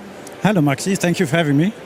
So, you are a real pilot. Can you tell us a little bit more about yourself and especially also the ADAC air rescue? I started flying helicopters when I was 22 and became a search and rescue helicopter pilot for the ADAC air rescue in 2017. The ADAC or ADAC Luftrettung air rescue handles up to 50,000 missions a year across 38 stations. I personally work on the station Christoph Westfalen, where we fly 24 hours a day and handle approximately up to 8 missions per 24 hours and fly hundreds of kilometers throughout Germany, especially at night, and the bordering countries. Well, thank you so much that you took the time to come here today. And you actually tried out a little bit the Microsoft Flight Simulator rescue mission. How realistic was that for you as a pilot? The EC-135, well, looks really great in the simulator. As far as for the realism of the mission, it's all about the team. It's not just the pilot. You always need the 4 of them, the pilot, the medic, the doctor and the hoist crew member to complete a successful mission. Beyond that, the Microsoft Flight Simulator is a really great tool to provide pretty realistic pilot experiences. And Jörg, how was it for you partnering with ADAC to make it as realistic as possible? Yeah, it was great. I mean, so basically we had support from 3 pilots that helped us tweak the flight model and give us feedback. It was great to hear Florian's feedback earlier, and we liked it, so yay. We had support from Airbus helicopters and from ADAC, and there we really watched a whole bunch of your missions when he actually saves lives, and that was great inspiration for us to do this mission and the challenge. Yeah, so we hope we got close. Thank you so much, both of you. But the most important question, when can fans fly the EC-135? Right now. So and also the mission and the city update? All that, yeah. So the city update is available in Flight Simulator 2020 and 2024. And the mission and the EC-135 in Flight Simulator 2024 right now, and it's all free. That's what I like to hear. Thank you so much also for always bringing local content. Thank you so much, and also to your team, what you do for us and for humanity. So thank you so much. And now we're going on. Then that's not only what we are happening at Xbox at Gamescom, because we're just taking flight and we've already seen some really, really cool game updates and live demos. We also got a firm release date on the ROG Xbox Ally and Xbox Ally X, October 16th.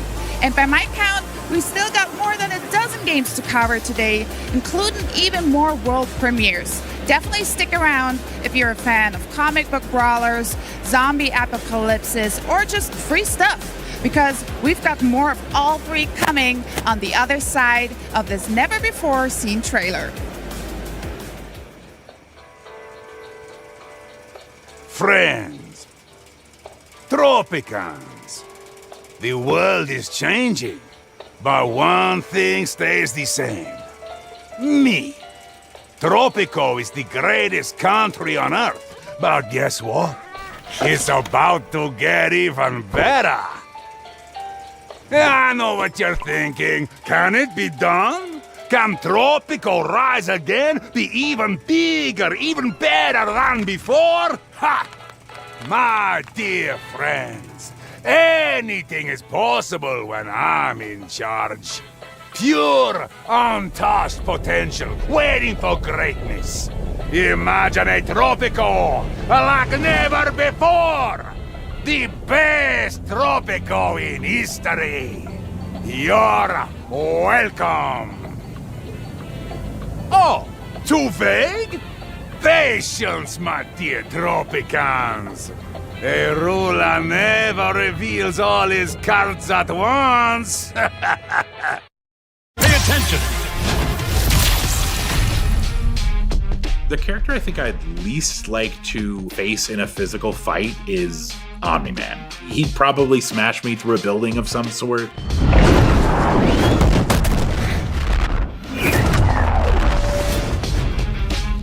Omni-Man is such a powerful character, even compared to other Viltrumites. We just wanted to capture his brutality. His brutal fight style is very evident. There's no frills in his gameplay. He doesn't have wasted motion. He doesn't quip unnecessarily. It just conveys the strength of all the years that he has spent fighting as a Viltrumite. What we wanted to do was give him techniques, give him moves that are powerful, that deal lots of damage. It should feel like a bit of an uphill battle to fight this guy. I think we just wanted Omni-Man to be really strong and badass and fun to play.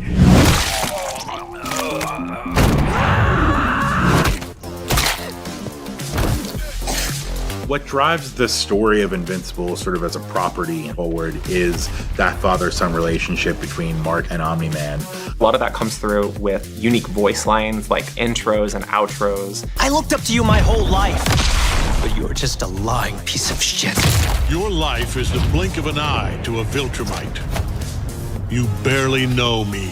It's that father-son dynamic where they still love and care for each other, but they are at odds with their morality. I also love his moment where he's considering killing his only son and reconsiders and flies away. You've got those two sides of Omni-Man where he's just brutal, a mind of steel, and this superhuman side of him. His brutal style of fighting is so evident in all his gameplay movesets. Omni-Man is one of our balanced characters, so he actually has an anti-air. He's got like this uppercut style move. He's got a projectile, like where he claps his hands and a big wave comes out. That's called the Thum, and then like when you boost it, it's called the Kuthum. We're pulling from when he fights Cecil. We have this move where he like comes flying from above and he slams your head into the floor repeatedly. I love the way he just crushes. And it just feels really, really good. Especially when you boost it. He does the overhead and he follows it up with like a series of just smashes where he just blasts him into the ground. It feels very Omni-Man. It's just satisfying. There's this one move where he does this like trio of hits and he says, "Not even trying yet." Probably isn't trying, and that's terrifying. We're pulling directly from the show as well, from when he's beating Mark, ping-ponging him around the sky. On his Super 2, he says very confidently, "Pay attention! Learn something?" I think that really sells Omni-Man, who he is. Definitely check out his ultimate. It's so good. It's called the Destroyer of Worlds. And there's a sequence during the Flaxen fight where he takes the opposing general to this homeworld and just utterly destroys it. So he sees him holding the general's body, blasting through a series of buildings. But there was also another beat that happened at the end of that sequence where it shows him holding this mountain over their scientists. It's that whole sequence all smashed together, and it's fucking epic. Listen to me! You don't seem to understand.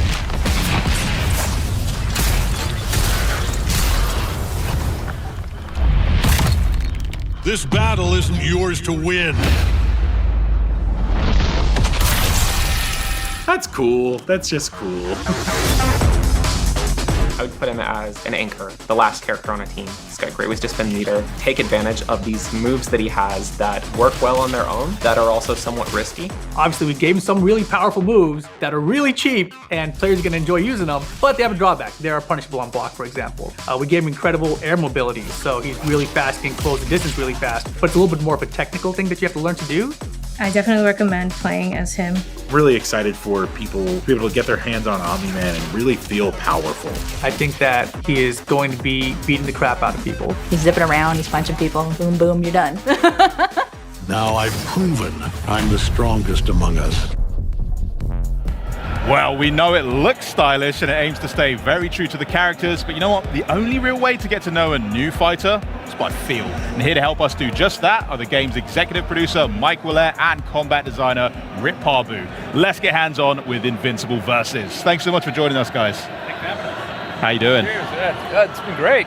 No, it's been fantastic. Yeah, I mean, you go back to EVO, and just EVO was just absolutely amazing. We had a fantastic showing. It's our first time having people publicly touch the game, so I think that EVO was just a really great show overall. We also got to unveil creator mode there, so the blood and gore is not going to be as crazy if you guys try to put it on YouTube or something, though you won't get demonetized.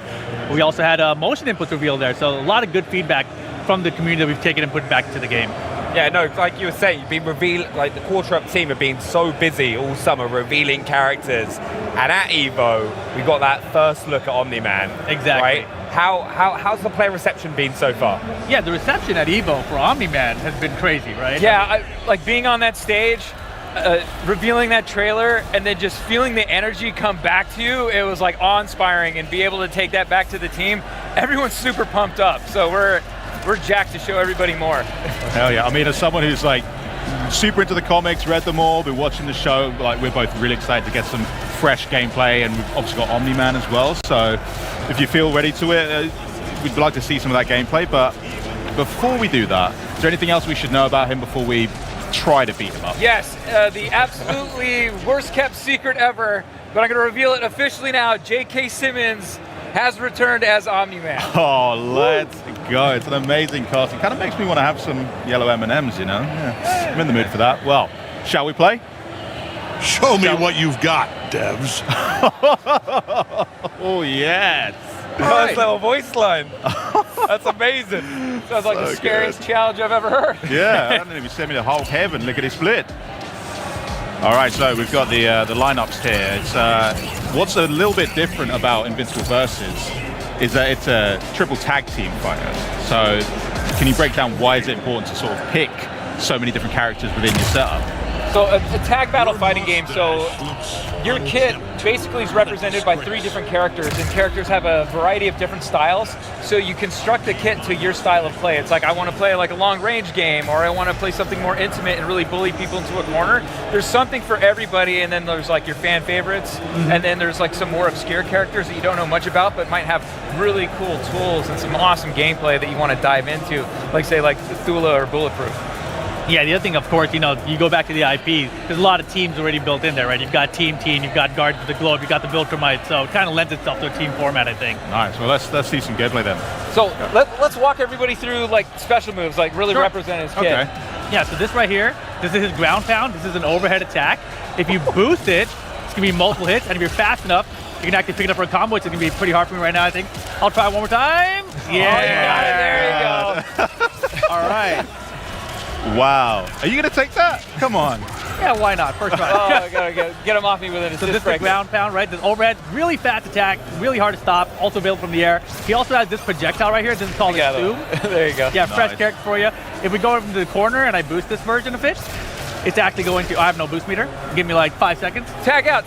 Show him how fast the boost meter returns. Yeah, you can see up there the yellow bar in the middle there. You can see regen really quick now. So when you tag out, that's how you accentuate your recovery for that boost meter. So right now, the boosted Zoom right here, that actually can give a wall splash, so I can get a combo if I was better at the game. There you go. There we go. You're doing great. I'm doing fantastic so far. You're winning as far as I'm concerned. Yeah, so that was like 2 of his special. We got one more though. It's the rising uppercut. This here is a traditional like DP kind of input that you would expect from fighting game, right? It's got some invincibility on it. If you boost this one, it's got multiple hits and armor. Sorry, I had to tag out. Your reactions are fantastic. That was right on the nose. So fast at this game. Reflexes. All right, go. Show him now. Rising uppercut. And you can do another uppercut afterwards. Yes. Why not? Yes. One thing I'm noticing as well is that on screen there's lots of like really easy cues to understand. It's like character, it's like yellow flashes, blue flashes. Can you tell us a bit of what those are? So Omni-Man is really fantastic because he's a character that is a balanced character that can apply tons of pressure and super brutal in what he does. So he has the mobility of a character like Invincible. So he's got a lot of mobility with dashing and movement, but he also has like those armor moves that Rip demonstrated. So he can play a bit of a bully game on your team. He's really good as an anchor or a point character. So he has the projectiles that like if I want to play at mid-range, I have armored moves so I can bully you, push you into a corner, and then he's got the mobility to just try to mix you up and like crossover, start calling an assist, to just try to apply as much pressure as possible. And anytime you see a character turn blue in this game, that means they have armor on him. So you'll see here on his standing medium punch, he turns blue there, he's got armor. Crouching medium, the same thing, he's got armor. This move does not have armor. I was curious about it.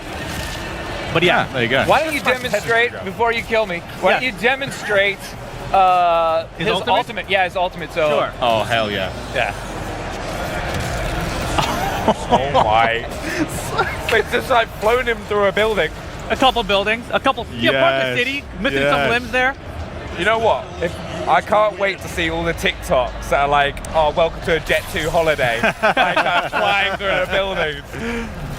Oh my God, it's brutal. It's lore accurate, so go back to the show, watch when Omni-Man goes to take care of business with the Flaxes.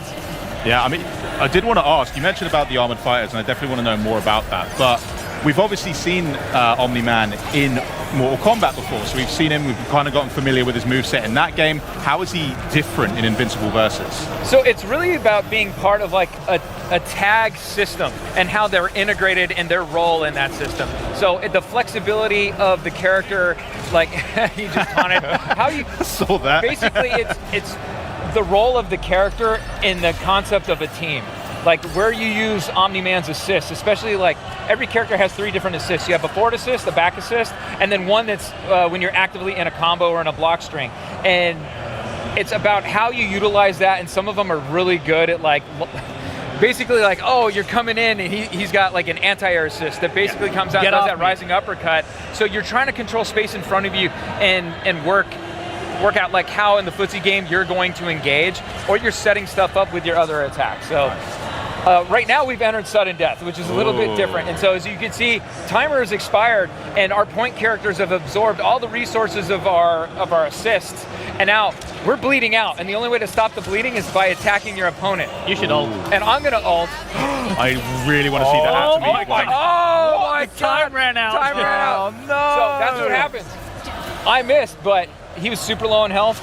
Time expired, he lost his head. Got you. I was about to say that. System. I was like, oh, I was just expecting him just to kind of fall over. Our times ran out. No, his head exploded. That is brutal. All right, so we've got the team makeup here.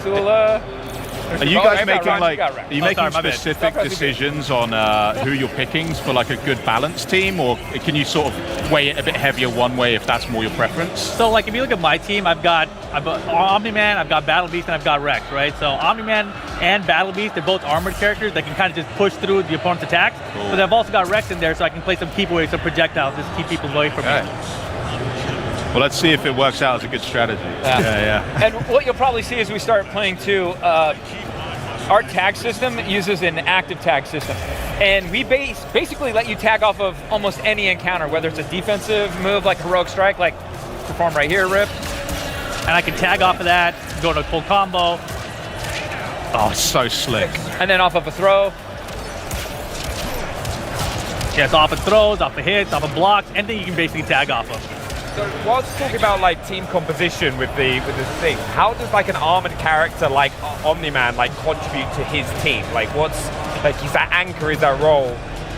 How's that gonna work? A lot of times what you're gonna do is for certain characters you're gonna want to bait out moves, or I'm gonna use Omni-Man's let's see, he's available. I'm gonna use some of his like projectiles to work my way in with a character. Or if I think you're jumping in on me, I use Tulits there. That was pretty slick though. You see, I have Omni-Man who can come in, kind of like control this space in front of me with like a DP, and really make it tough for someone to like have their approach. Yeah, so I can like be zoning with this projectile right here, and if he tries to jump in, I've got this Omni-Man assist to keep me back there. So he's a really good assist character as well. So sick. That combination between like kind of range attacks and then kind of those assists is key. Yeah, it's really cool. I did notice straight away though, you're right about his dashing. That seems like really rapid, especially like the down dash, because it seems like most other characters, they just fall. Yeah, he's got much more control, right? Exactly. He's got like a triangle jump, that's what we call that. So it's like he can actually go down forward and he can travel really far. Like characters have different types of dash in the game. Eve can actually air dash upwards in diagonals as well, so she's got a full 8-way dash. But Omni-Man's just downwards or forwards in the air. But his distance is a little bit farther and faster than other characters, right? So that helps you close in. If somebody's throwing a projectile, you can just kind of air dash over it and come to the punch like that. So really versatile character. Something I'm also loving watching this gameplay as well is just like how much more like battered each of them become throughout the kind of like there's the blood and kind of how they seem to wear down throughout the match. Oh my word. You know, why don't you demonstrate an arena shift? I think it would be really interesting for people, and he's got a different way to get into it. Yeah, so if I do this kind of a stun, you see that crumple state? If you get someone to a crumple state, you can do a snapback attack, and it'll cause this arena shift. After this arena shift, you lock out their assist for 10 seconds, and you have unlimited boost. So right now, like you see my boost meter, it's just regenning while I'm doing this, right? And I have no access to my assist characters for like 10 seconds, so I should be paying attention and running away right now. Yeah, but just for demonstration purposes, you know? You get the idea. Yeah. If you were to get a KO on them while they're in that shifted arena, would that just end the game? Would they still get to tag back in if they have someone available elsewhere? Once that timer expires, I can get my character back. Right. Yeah, but not during the transition. But not during the transition. Gotcha. So I have 10 seconds to, hold it down and pray my defense is good with push blocking and heroic strikes and a lot of like navigation and basically trying to land a hit myself. I want to see some of these more. These and then he caught me with an Oh yes! I had fan favorite. This is fan favorite. Rex is such a great character. Oh my! Peggy 18. Oh yeah. Peggy 18. I think they got that now. That is amazing. Oh my goodness. I like that there is like that subtle suit difference as well, where you're both playing as Omni-Man right now. Yeah. Okay. Ooh. And I wasn't paying attention there. I probably had an opportunity to see if he dashed out of the way. Oh, he got out of the way. You got that. That was pretty sneaky. You gotta be quick.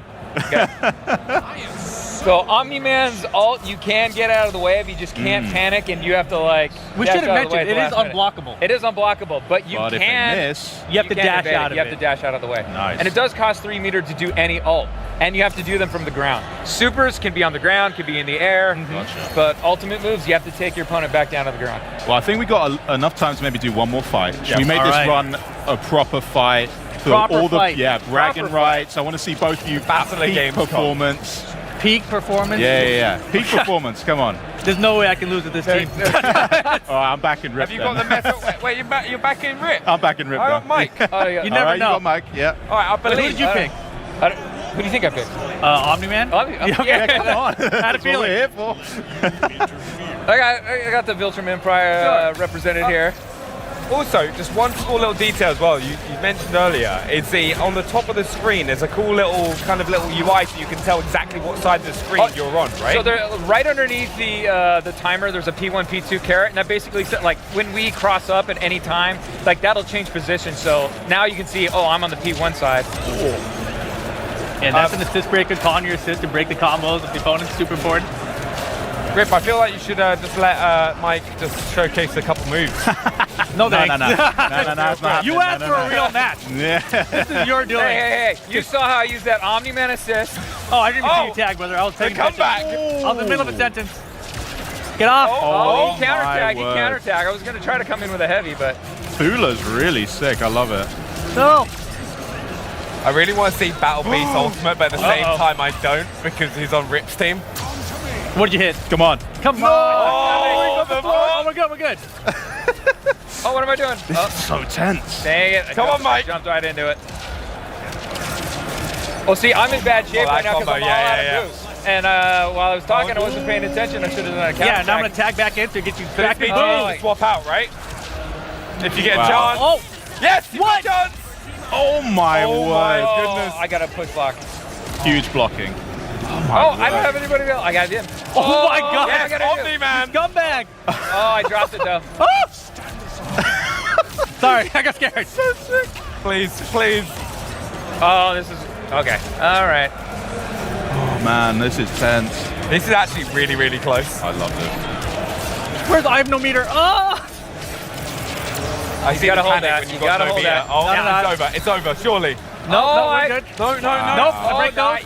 Just hanging in there. That was actually so close. Where? Why? Oh no. Dude, you're like beating the snot out of me. Get off me. Oh, we had those. We had those. Come on. Okay, I might lose with this team, I think. Get off, dude. All right. Purposely make it this close. I know this is crazy. That's a punish. Oh, no, that's surely. That's... Great blocks. Hang in there. Oh, nope. I really want to see Battle Beast ult. Come on, Mark. Oh, we're starting to tighten up. We're starting to tighten up. Come on. Oh, he can pick up from there. Yeah. And I have nothing to break. Let's see if he's going to go for it. He did. Damn. He did. He got greedy. Oh, I get in here. Get out. No. Oh my God. You got Oh God. Oh my God. That was pretty good. That was pretty disastrous for me. Did he just take out 2 characters in one? Yes, I did. Oh It's my game. God. Oh, that's dead. Done. I Ladies retired. and gentlemen, I retired. Redemption Reaver right here. You saw it I'm never live. going back to You Evo. saw it Can't live. show my Camera face. guy, It's over. live. Well, amazing stuff there from Quarter Up. I just cannot wait to get my hands on the game and start learning the ropes. Double overkill though? That was nuts. Nuts. That Thank was you the so much, call-out. Mike. Thank Yeah. you so much, Rip, for showing us what Omni-Man brings to the battle. And you guys, don't forget to wishlist Invincible Versus today. That was amazing, honestly. Thank you. And of course, after you're done tearing your family apart, just like you've witnessed on the Gamescom stage, you couldn't be blamed for needing a breather. So we're going to run back a couple trailers, then we'll talk LEGO Voyagers, Dying Light the Beast, chat with Tim Schafer about the latest from Double Fine later in the day, and we'll also show off more great games as the Xbox at Gamescom 2025 broadcast continues. And it must be said, a lot of the games you've seen so far are Xbox Play Anywhere, and we've got plenty more coming. Make like someone who doesn't have an Xbox Ally yet and stay put. Now, Ninja Gaiden 4.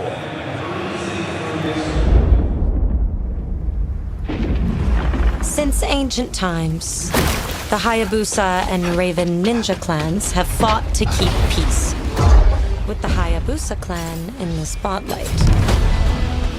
But your clan, the Raven clan, has always had a secret motive. Thanks. I owe you one, Hayabusa. Expect heavy resistance from the DDO. We're all counting on you, Yakumo.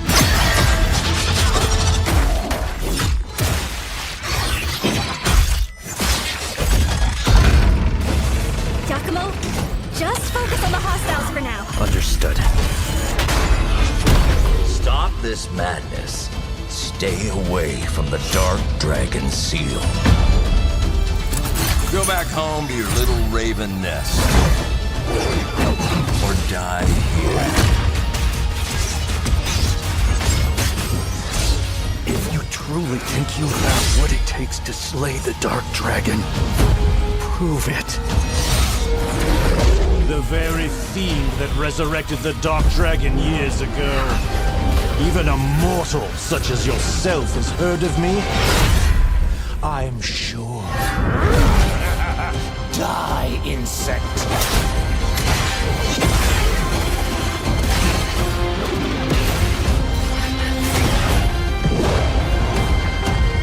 Please, don't kill him.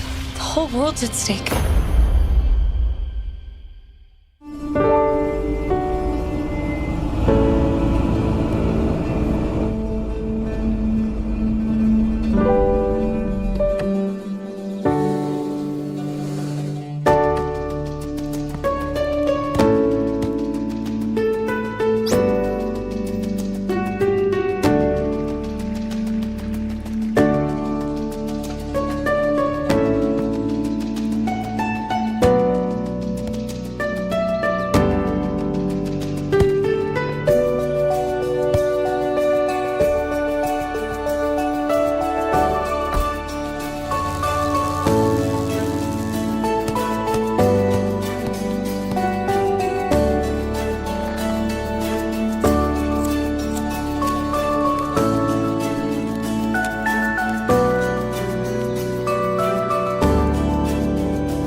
Good and chilled out, get excited again immediately because we've got a sweet giveaway to get to.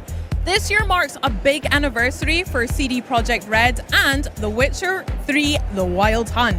So to celebrate, we're giving away 4 very cool controllers. If you're watching on Twitch, follow the directions you see on screen to enter for your chance to win. And you too can become a monster slayer with The Witcher 3 10th Anniversary Special Edition controllers and celebrate the lasting legacy of The Witcher 3 Wild Hunt. These will include 3 elite controllers and 1 standard controller. The giveaway closes at the end of the show and winners will be contacted on Twitch. But these wonderful controllers aren't the only way to celebrate 10 years of The Witcher 3. The Witcher in Concert kicks off its Grand World Tour with an incredible immersive performance of live music and memories tonight here at Gamescom. and fans can now buy tickets for dozens of stops around the globe at thewitcher.com/concert. But for now, our broadcast continues with a good long look at LEGO Voyagers. Over to you, Charlie. LEGO has been busy reinventing itself for, the last decade or so, and guess what? It isn't done yet. LEGO Voyagers looks to be an all-new concept for the brand, inviting two players to team up on a journey that fosters cooperation, creativity, and even giving space. So let's snap in and learn a whole lot more from my gracious guests, creative director Carsten Lund, design lead Jonas Haugersen, and tech lead Kasper Honningston-Lichtenberg. Thank you so much for joining me, guys. It's lovely to meet you and talk about LEGO Voyagers. But Carsten, I'm going to come to you first. I want to know a little bit about yourselves, your studio, and how Little Brick ticks. Yeah, Lightbrick is a small independent studio based in Copenhagen, Denmark. Yep. And we've dedicated our creative lives to exploring the Lego brick in many different ways. Our first game was called Lego Builder's Journey, and that was about building with bricks. So that was the start of the show, reconfiguring the level in ways. And this second one, we wanted to take it a step further. We want to go a little bit deeper to actually focus on being a brick. So Lego Voyagers is about being a Lego brick. Yeah, and you say getting up close, Will. Are you like in the studios just like really looking at the bricks going, I don't like this one, that one's shifty?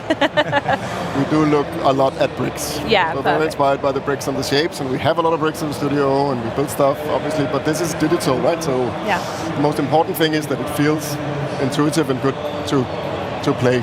Absolutely, yeah. Well, it's the iconic snap, as I said in the intro, in real life. So you need to try and match that feeling and that aesthetic in the game. And I'm sure we'll go on to talk about it. But I wanted to know, Carsten, also for you as well, tell us a little bit more about the game. So how we've translated that tactile feel of Lego into Voyagers itself. What's it about, and what makes it distinct from other Lego games we've seen in the past?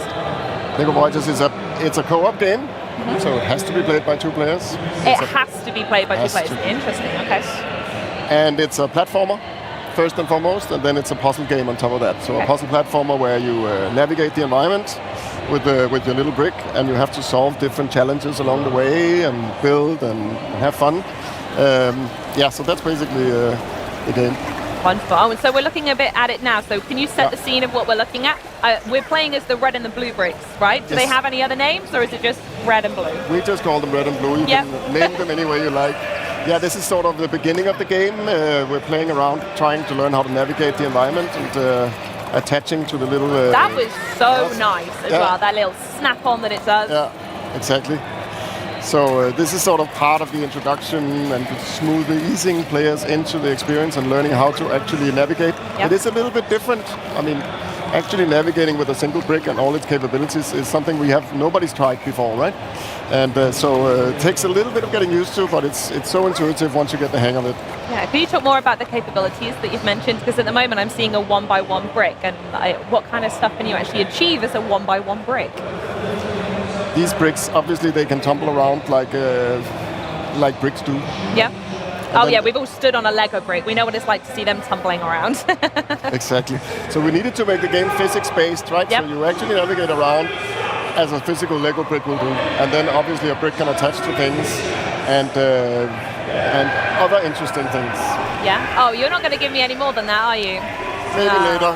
Right, I see you. Jonas, we're going to come to you now because I'm not getting anything out of you anymore. I want to speak a little bit more about that cooperation and the collaboration that we spoke about before, it naturally having to be a two-player game. So how and why is that key to this experience? And how does building something actually work in LEGO Voyagers?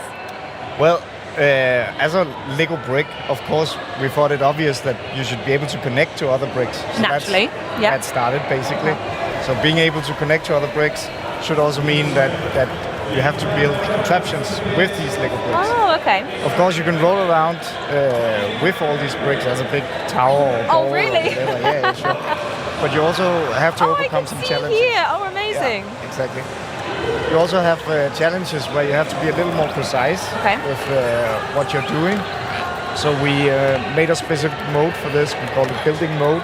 Okay. You can see it here where the small figures kind of snap in a grid in movement. So it's a little more deliberate about your brick placement. Absolutely. So So we're watching them build a bridge here. Does physics come into play here? Is there a bit where you maybe built too crazy one way and they fall apart, or is it just naturally very easy going? You don't have to worry about physics and that. Physics is in everything in this game, basically.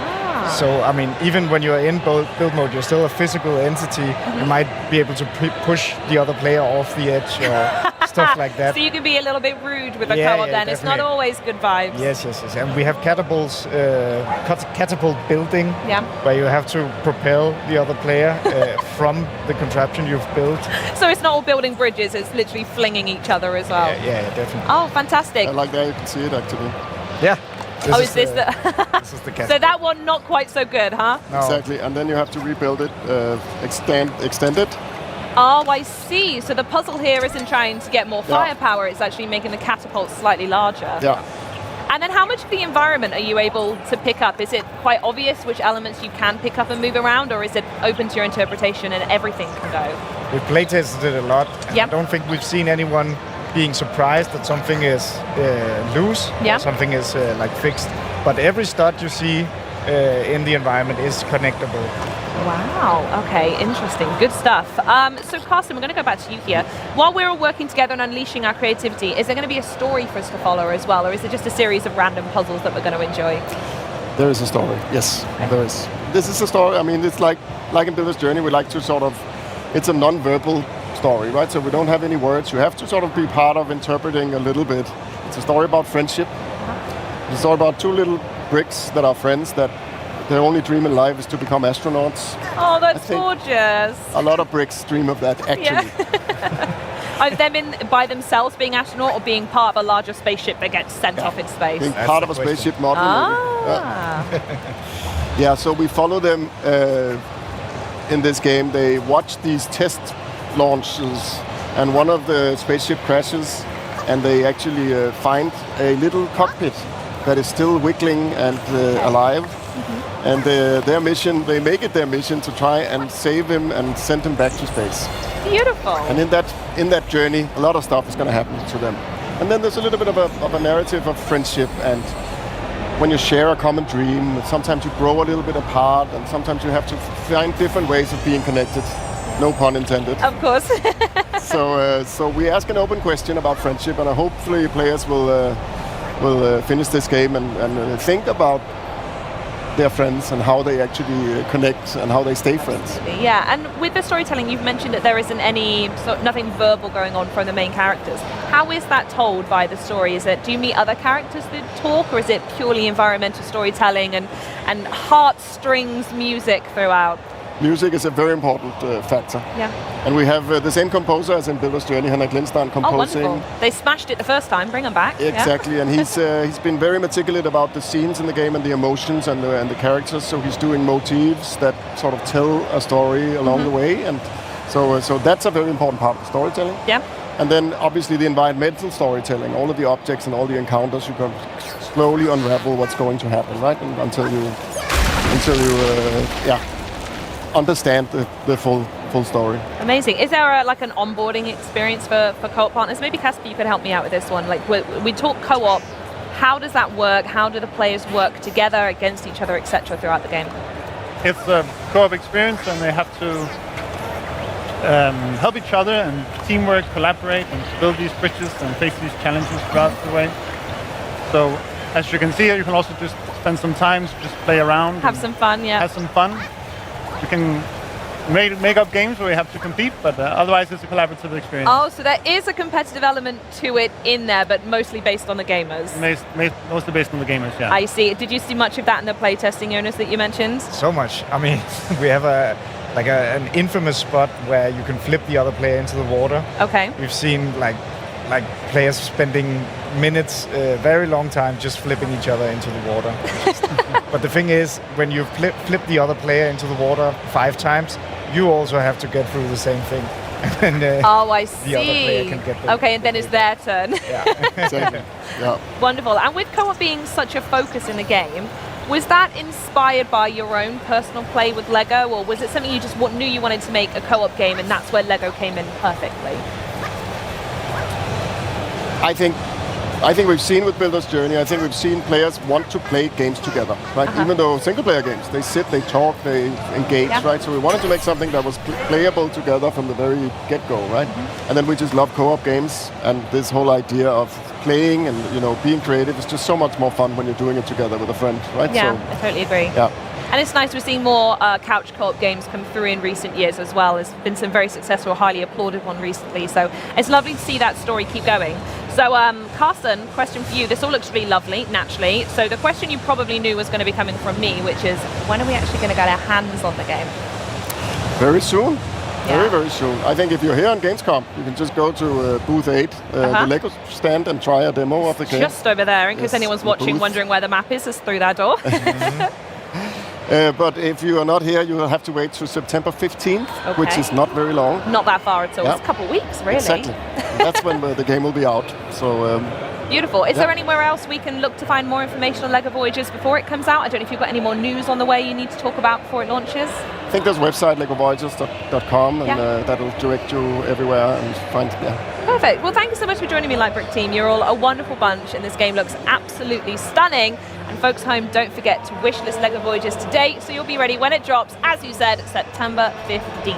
And speaking of taking legendary creativity brands in brand new gameplay directions, you are about to witness the world premiere of an upcoming open world survival crafting game with I'll call it a decidedly Studio Ghibli aesthetic. Check it out.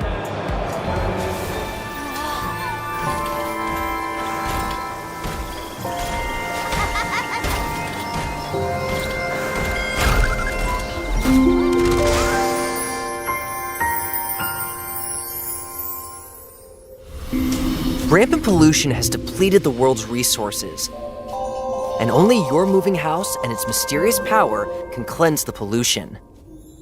In this world, you will meet Kororu, whose hot-tempered personality masks his secretly warm heart. And collect resources,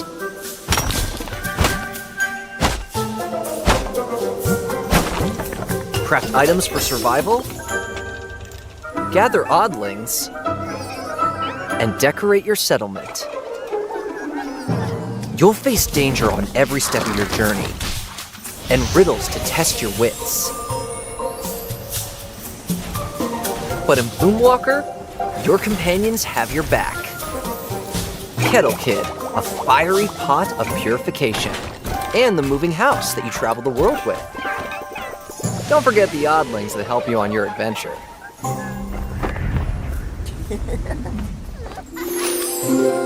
Hi, I will be your guide during this dev gameplay walkthrough. First, let's follow the house as we look for a place to anchor it. If you stick close to the moving house, you won't take any damage, and the forest will begin to be purified. Seems like this is the best place to anchor the house. If you activate the anchoring device, you can purify the surrounding area.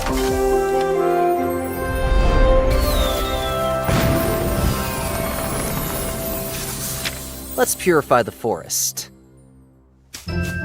You can find uncontaminated ingredients in the purified area.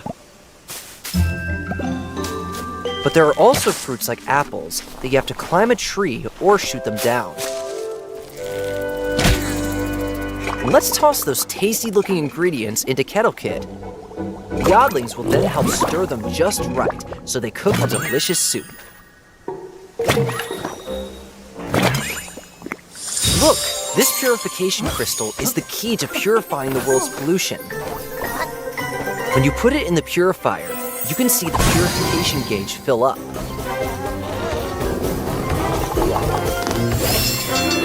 The purification gauge is now full. Let's operate the purifier. Oddling statue. There's something new up ahead in that glowing area. Oh, it's an oddling statue. Look here. Don't the colors of the orb and the pedestal seem to match? Oh, one of the orbs is missing. Maybe it's on top of that mushroom. If you put the orb here in the spot from before... Wow! A bunch of new oddlings have appeared!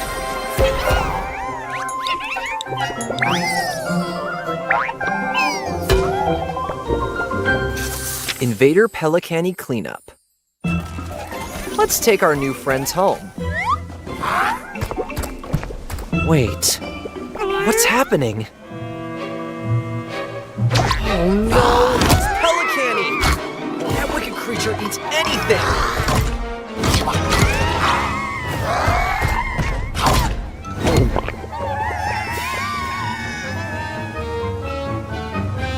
It's too dangerous up close. So let's chase it away with a slingshot. Building a settlement. We have a lot of oddlings now, but there doesn't seem to be enough houses for all of them. There also seem to be some oddlings exhausted from overwork. We better build more facilities for the oddlings. And this looks like a good spot. Let's relocate the cluttered storage box and place the sunbed next to it.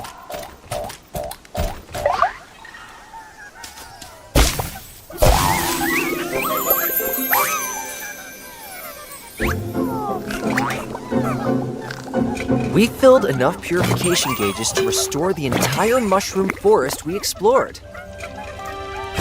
This was just a taste of the amazing world of Bloomwalker. We look forward to seeing you create your own story.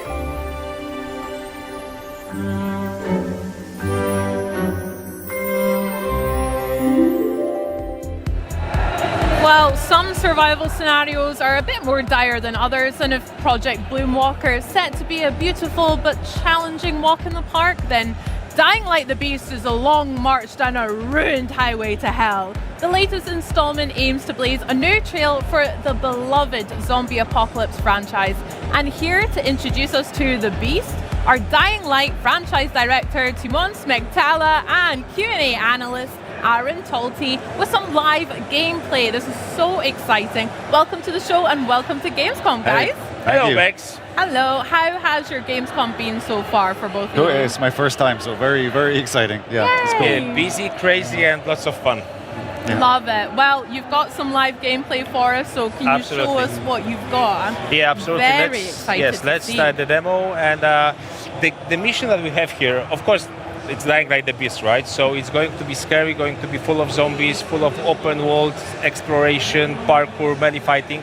And the mission that we have here is actually quite funny one because it's one of the side missions from the game, and it starts with a very classic Dying Light dilemma. There's like a small group of survivors struggling to survive, live to another day, hiding in the town hall here, and suddenly the water source is gone. Like there are no water in the taps, and like they don't know what happened. Like is something trying to hurt them? Maybe something is broke. Maybe something is trying to get rid of them from this place because they want to take over.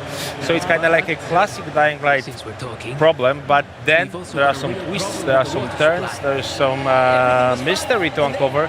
Probably we will not see all of it here, but let's just give it a go and let's see how far we can go. Let's see what we uncover. That is one of my favorite things from the previous games, when you have this little hub community kind of safe space for most part, and then you do have to go out and protect them or gain friendships as well as take on the challenges outwards. And that's exactly what Kyle Crane is doing, because like that's a side mission, but also the basics, right? So you play as Kyle Crane, and that's a very unique, very special type of a hero for a survival horror game, because he's not only the master survivalist, like he's not only able to survive as long as he wants in this difficult, challenging environment, but in this game he also has access to a set of very special, very powerful beast-like abilities, which really allow him to kind of unleash all of the rage, all of the everything that he has in it.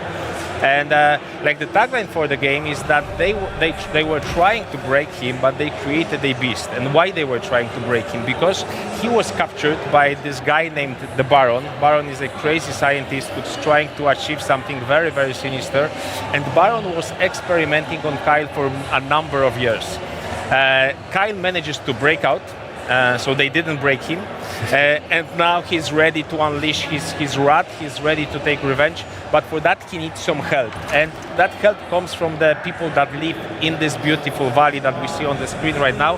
This is the valley. The region is called Castor Woods. Okay. It's modeled after Swiss Alps, like little touristy towns in Swiss Alps, lots of nature, lots of very beautiful vistas. But of course, this one has lots of zombies in it. Perfect holiday. Yeah, exactly. I mean, if there was a zombie apocalypse, I'd probably go to the Swiss Alps as well, Yeah, just of course, to see it. of course. But yeah, of course. Like the high season for zombies is there all the time. And actually, what we have here, so the town in the middle of the map is actually built to be almost like a parkour paradise. We really wanted to squeeze as much as possible out of this location, so players are able to seamlessly showcase all of their parkour skills, jump, run, wall run, slide, connect all of that together. How are you feeling? Do you want to fight some zombies? No, I think we could, we've got it. There's plenty of them around. We'll warm up to that, that's fair. Let's see some parkour, because obviously that's so intrinsic to Dying absolutely. Light. So Dying Light was built on parkour, right? Like when we started working on the series, we actually asked David Bell, who's the grandfather of parkour. He's the inventor of modern parkour, to help us to share his insights, his expertise. We got him in our studio, we mock-upped his moves, we asked him to basically tell us how close we are to reality, because one thing about Dying Light is we always put a lot of emphasis on immersion. We really want to make players feel like they are part of this world, like they are the character there. Come on, Aaron! Like the whole QA department is looking at you. It's a lot of pressure for a live. It's all part of the plan. It's Dying Light, But I think it's worth saying that this is like, you might look at the game, you might look at the screenshots and think, oh, okay, I see a machete, I see a guy, I see some zombies. It's just easy peasy. I go slash to zombies. Absolutely not. This is a survival game. This is a thinking man's survival game. So you constantly have to be on your toes. You constantly need to think like a survival. To survive, even if you are as a good player as Aaron, you have to constantly look at. You have to look at every step that you take. It happens to the best of us. And I can understand why Aaron is nervous. Like before coming here, we had a conversation that actually the whole QA team, from which Aaron is, they were aware that he'll be playing, so they are watching right now, putting extra pressure on the guy. I kept it quiet, and it was. But don't worry. Aaron, you're doing amazing. Thank you. And by the way, if I just using the opportunity, let's just wave to our QA guys, because they are really putting a lot of work into this. They are the most important part of the dev team in this very final stretches of the production, because we are basically just 4 weeks from releasing the game. So exciting. Yes, so very close. Actually, maybe we can loot some stuff, right? Yeah, I think it's a good chance here. I love this layout so far. I mean, the town itself feels a little bit on the less living and breathing side of things for now, but it still feels so realistic, as if I've actually felt those textures and been in places like this before. So actually this is something that we are very proud about, because like the whole world has been handcrafted by our level artists, and not only handcrafted, but also they've managed to put a lot of Easter eggs, in-jokes into the world. So like the posters you see there, like they have even scanned some of the items that they have in their homes, in their houses, and kind of brought them into like the virtual versions here in the game. I'm not sure we'll see that, but for example, there's a blanket with a lion. We might get a chance. Yeah, we might get a chance to see that. So actually, that's a blanket that was scanned, taken from grandma of one of our artists, and in a way to kind of honor her and put something very real into the game. We have the blanket and a lot of other different items. The whole map has been created by hand by our artists. That's why it feels so immersive. It feels real, like every square inch is different. Yeah, you've really put heart and soul into it. I mean, the second game, obviously, it's in the title, Dying Light 2 Stay Human. So I think that's been one of my favorite parts of the Dying Light games, is it's set aside from other games like that because it feels so realistic. And, realistic also in the combat. Exactly. Representation of gore. So another thing about Dying Light, aside from parkour, of course, it's a melee combat focused game with lots of brutality, lots of gore. I think that's something that's very important in the zombie genre, that you really need to show the guts, you really need to show the blood, you really need to show the kind of the brains being exposed, the cuts being cut, heads being cut. I'm not sure how much of it can we show, because I think the previous games were a little bit on the family-friendly side. but that's also a good thing because Aaron is having fun because he knows how to play the game. He spent hundreds of hours in it. But again, this is a game where you see zombies, you don't just run at them and slash them. Like, you really want to make sure that whatever you do makes sense, that you don't take unnecessary risks. That's a nice thing. Actually, maybe it's also worth mentioning that a lot of our combat in Dying Light the Beast is created using physics and ragdolls. If we have animations that are super short, just to represent what happens with the enemy that you are hitting. So, like, you will encounter hundreds of zombies here, but every fight with a zombie is different because the reaction is always different. Sometimes he hits an obstacle, sometimes he hits another zombie. There's lots of those cool emergent moments. Yeah. You were speaking about some of the melee weapons that we've used already, like we've had machetes and all sorts. What sort of weapons can we find in the world of Dying Light? There's more than 100 melee weapons, and of course the classic stuff for the genre. So I don't know, gas pipes, crowbars, machetes, hammers, axes, wrenches, things that you can basically find all around you. But also if you dig deep enough, and that's a very important aspect of Dying Light the Beast, that there are lots of secrets that you can actually uncover if you dig deep enough. You can find weapons like medieval swords, very unusual creations of the survivors. So really a lot of very fancy looking and fancy working and effective weapons that are really a lot of fun to play. I like the sound of a medieval sword. That sounds pretty badass, to be fair. Do you guys have favorites? What's your favorite weapon of choice? Samurai sword. Samurai, of course, like a classic. It's probably a boring answer, but yeah. But for me, actually, it's a flamethrower, something new to Dying Light the Beast. So for some reason, like, even though we are making zombie games, we didn't have a flamethrower before. So Dying Light the Beast, aside from the melee weapons and a big focus on firearms as well, introduces a number of new weapons. So flamethrower, grenade launcher, saw blade launcher, and a number of additional hidden stuff that you will have to find as you play the game. We are now living the time. We are now living the town, and actually that's an example of one of the open world activities. Like, there are places like this spread all over the world with which you can interact. If you manage to survive, Aaron. It just came out of nowhere. Remember your fault it's survival horror. I'm demonstrating exactly what we want, right? Yeah, that's true. So, like, military combos like this, if you manage to kill all of the infected here, or if you manage to outsmart them, because that's also an option. You can, for example, use a decoy, draw them to away from this place, and then try to loot it. That's a very good place to find some ammo for your firearms. And as I said, firearms have really received a lot of love from us as developers in Dying Light the Beast. Okay. He's a bit too big for now, I think, this guy, right? This one, let's not risk it. You already died once, They're playing with fire. Like, the guys back at home are making bets, like, will he die again? Oh. So firearms, there's a little bit more of a focus on. Yes, absolutely. Maybe we could actually use the rifle. What do you think? It will get messy because the thing about firearms is they make a lot of noise. Got you. So as soon as you start shooting, there's a chance that the virals, the fast-moving zombies, will come. Actually, I think there's one guy over there. Let's go inside. Yeah, let's try to hide. We'll see if that works. Safer inside. Oh my. Yeah, gosh, but relatively. A little bit. Like, it's never safe in the world of Dying Light. Like, what I like to say is that it's actually one of the most dense open worlds out there, because basically every part of the map is something where you play the game, where you do some kind of interaction.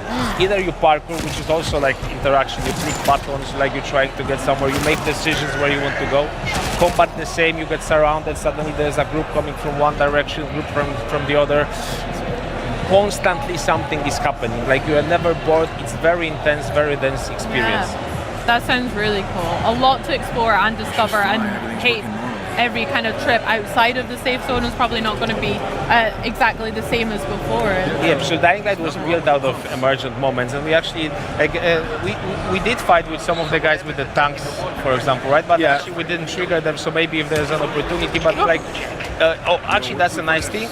Or maybe we can keep the... I think there's, some better opportunities. Okay, so what happens right now is that because Aaron was fighting a lot with quite intense, he managed to charge his beast mode. right? So Okay. now he can unleash it. So maybe we can actually see that here, like how effective he is with fighting those zombies. They throws them all around. Like he has those my like God. finishers. It doesn't need any weapons anymore. Oh my goodness, he ripped his arm right off. Flipping it. Cat, like nothing is left like unturned and uncrushed and unsmashed. Who's laughing now? No one left unsmushed. No. That sounded like you are saying it to the QA guys. Like who's laughing now? Like I'm here on Xbox and I'm playing this awesome game. Heck yeah. Oh, zombies don't need brains. It's fine. Yeah, some of the new visual designs for our enemies. So of course, like you can see the game is really beautiful to look at. Even the zombies. Like if you are into zombies, it's good to make a pause or go into photo mode and try to see how detailed the models are, especially when you do some damage to them. We have increased significantly the number of places on their bodies which you can damage. We have, like when you cut a limb, you can cut it in 3 different places. You can really leave a lot of scars, wounds, broken places on. Yeah, let's try to. Oh, that's nice, quite brutal. I saw earlier I like when you that. just left someone crawling because you cut his leg off, so that was quite mean for that poor zombie, I feel, as well. A nice flame. Also, as you can see, there's a lot of versatility. Yes, like emotions. There's a lot of varied ways how you can solve combat situations. That's also something that we were always thinking about when we were working on Dying Light games. We want to give players freedom where they go anywhere, climb anything, freedom how they fight. Actually, we're leaving the mission area, so that of course in the full game you're not leaving mission area, so the freedom is open and you can go everywhere you want. Yeah, I like the tactic of running away. That's my favorite tactic. But that's also like that's your choice, right? And again, like vehicles, another thing that's new to the beast. Actually, maybe we can also show the FPP, right? Because you can drive from that perspective, like keep the immersion. So it is like it's nice to roam through zombies, blast through zombies with your vehicle, giving you a little bit of those Carmageddon vibes. But again, like a little reminder, this is a survival game, right? So like you need to think about how damaged your vehicle is, and the gas. We're about to run out of gas. Exactly, it doesn't have gas. So I think we are slowly running out of gas. So got to find a gas station. Exactly. I'm not sure they're still working. You know, oh man. So with our new vehicles and things, is there different areas that we can explore around the world then? No, so actually we decided to choose this one because it fits the environment most, right? So Aaron, when you get up, maybe let's just have a nice look around the place. So taking the view, I love that. Yeah, take the view, and we'll talk about vehicles. So we have chosen those off-road pickups because they fit the environment most. We didn't see that much of it yet, but the whole world is actually quite varied. We have the town in the middle, we have an industrial park, we have swamps, we have mountains with hiking trails, we have farm fields, so a lot of very uneven terrain. So off-road pickups seem to be most fitted to this kind of environment. So yes, you are driving that vehicle. There might be some things hidden, but I'm not spoiling that too much. But then you're also able to customize the visuals of the vehicle a little. So there's still quite. Oh, I think that's the blanket that I was. This was the. So this is actually the real blanket that you can find in one of our level artists' grandmother's. Actually, at one of the playtests, some guy met me. He said the same thing. Like he recognized the blanket. So it's a very iconic. That's so wholesome. So there we go. That's a challenge for everyone. I don't know. Are we ready to go into the night part? Because we might do that. But a word of warning, because like Dying Light generally. Let's maybe look at some Vista before us. Okay, let's go to the night. So what happens is that Dying Light basically is a game of two halves. The day part that we have just experienced, if you are a good player, you are in control. You know what to do, like you know how to behave. You will kind of find your way around in this apocalypse. But the night part is something completely different. What happens is the volatiles, and I will scare you a little, so kind of sit tight. The volatiles, like the scary monsters, the apex predators, the kings of the night, they are coming out, they are roaming the whole place. And with those guys, you don't fight with them. Like when you see them, you try to run away as quickly as possible. Okay, maybe at the end of the game, where your beast mode is fully charged, where you have unlocked all of the skills for the character, because there's like a big skill tree of various beast skills that you unlock. If you are kind of fully formed beast mode Kyle Crane, you can fight with them, but without that, it's really, really scary. So maybe we can actually try to sneak upon those guys a little, so we see them from close. We'll go sneaky beaky. You can see where they are if you use the survivor sense. So that's like a special senses of Kyle Crane where we can see the threats and be aware of the threats around him. But it seems the volatiles are everywhere. Maybe actually what we could do, that's scary. There's so many. So this new kind of sensor to see the volatiles around and other zombies. All of the threats, but I think actually, so the chase has started. They are onto us, and now like it will get super, super difficult because the guys, like the regular biters, the regular zombies, they're just zombies, right? So you can avoid them, you can jump over them basically. With volatiles, they're chasing you, they're right behind you. It's actually good to look behind you from time to time. They're basically better at parkour than you are, so they can really grab you. For sure. Yeah. Oh my gosh, so you have to try and outrun them for now until we've built up our beast Until she dies, I think. I don't fancy my odds very much. But we'll try. So what you can see at the top of the screen, the red bar, it shows you the intensity of the chase. So we are basically in the middle of how intense it can be. What happens when it gets full level? You're gone basically. Like it's time to restart the game. Yes. Yeah, they're still on to me. Oh, great. What other abilities can we see from Kyle's kind of beast mode abilities as well? Actually, the beast mode will be very helpful right now because when you are in the beast mode, you can run faster, you can jump higher. That's actually a very good way of escaping those volatiles. So they're laughing at you again, right? No. Okay, but just to finish the thought, maybe let's go back to the game and I will finish the thought. So what happens is that the volatiles, what happens is that as they're chasing you, the beast mode, you get a number of combat skills that you, of course, is most used for combat.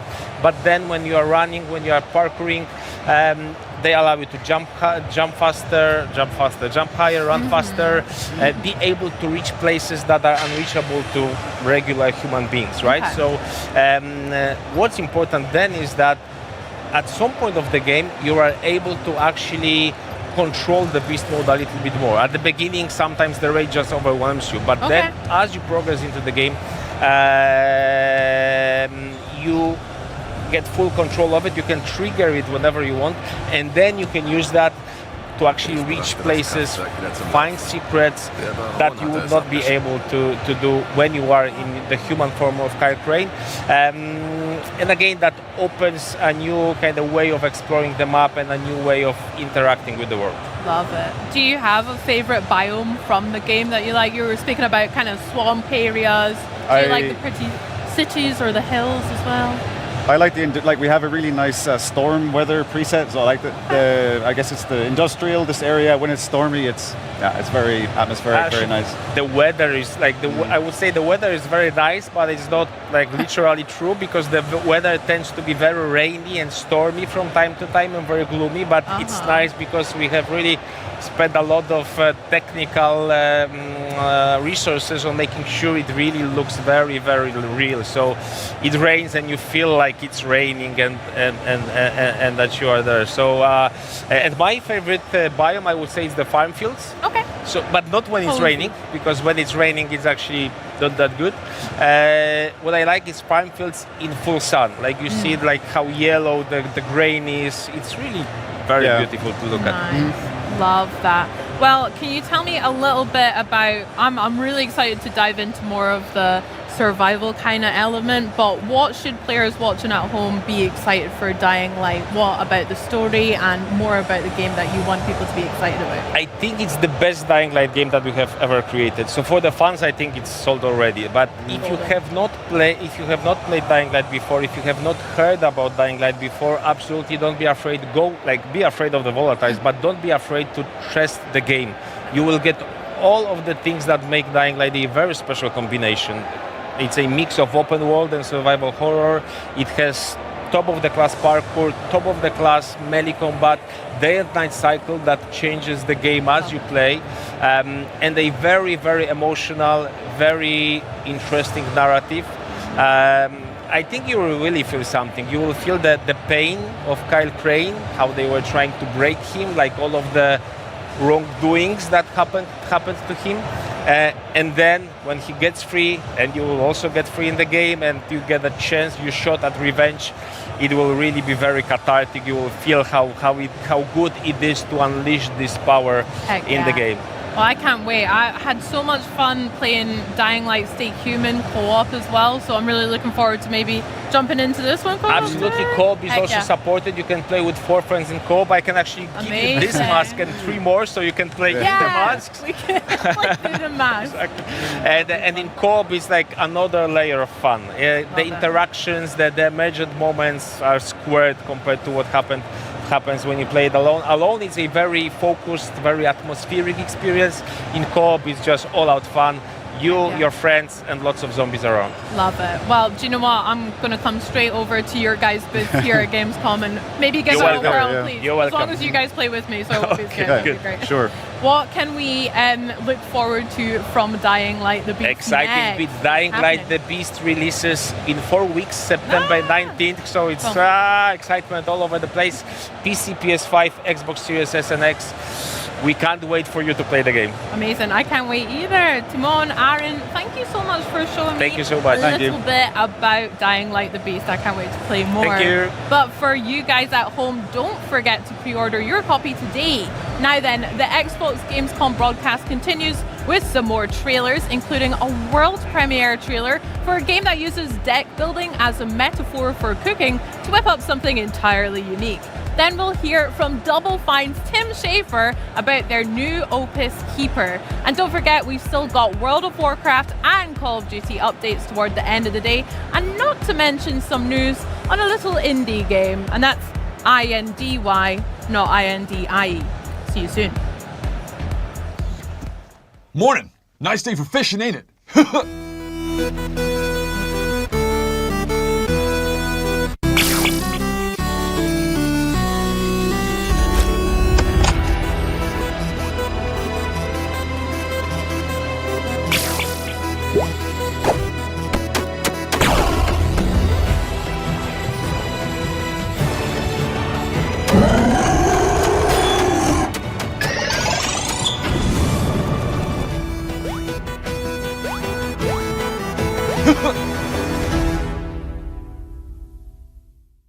Things are peaceful here in Palo Pori. But beyond the wall, something has begun to stir.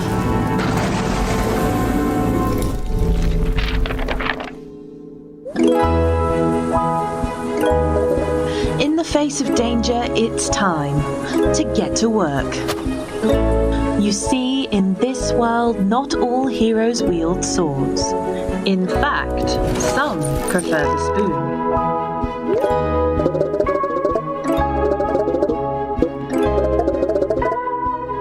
There are some who believe that in order to save the world, you've got to start with a really good meal. And that's exactly what our caretakers need.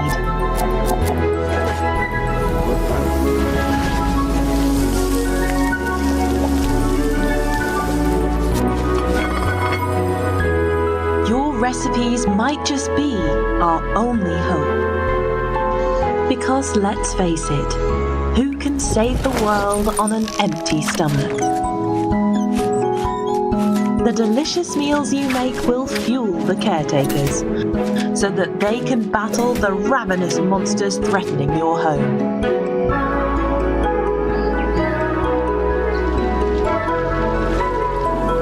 Coming soon, Bistro. It's Bistro. Beasts who run a bistro. It took me a minute, but I got there. I don't get it.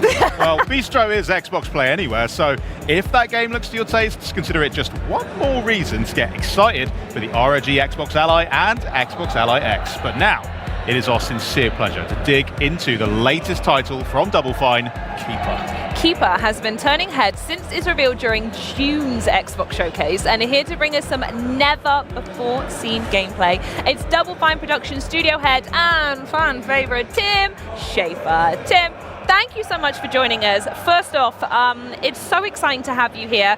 And this game, we're going to straight out the bat. It's clearly Lee Petty's baby in many, many ways. Bit of a Double Fine legend, I hear. Yeah, he was our art director on Brutal Legend and Broken Age. I mean, some of the best games you could ever reel off that someone's worked on. I want to know a little bit more about what it's like working with him and your team bringing his vision to life. Well, Lee has a really, as you can tell from those games, a really strong idea of what a game should look like and how it should feel. Yeah. And he's someone who I've just come to really trust and rely to just have that kind of vision, also be able to execute it. He's really good at technology as well as art, and also leading a team full of people at Double Fine, because it's a very collaborative environment, so you have to have the right touch, you know. Absolutely, and so mostly what it's like working with him is I just leave him alone. Especially you can trust day one he turns up and he knows by day end, he knows exactly what needs to happen. And as you say, it's an element of trust. I think that's really important. Yeah, especially in a game without any dialogue. So I don't have to worry about him sneaking in any bad language. Oh, that's such a shame. Maybe he'll find a way. We'll find a way to do it on our stream when we play it, there, don't you worry. Yeah. I mean, in some ways, it does feel like this game is a bit of a new chapter for the studio. Like you said, it is wordless, so nothing to be said there, but it's still atmospheric, still surreal. So what would you say inspired Lee and the team to move in that kind of direction? Well, a couple of things. When we were talking about what his next game should be, we were like, well, what can we do now? Because things have changed for us. We became part of the Xbox family. We have like support and resources we didn't have before. And we're like, what could we not do before? And what's a game that we probably could never get signed with a publisher? Something that would seem just too far out there, but would be a really personal thing for Lee and his, wanting to do something really beautiful and strange, mysterious, and yet still really charming. And also, I think at that time, a lot of things were going on with a global pandemic. I don't know if you heard about that, but we were all locked inside.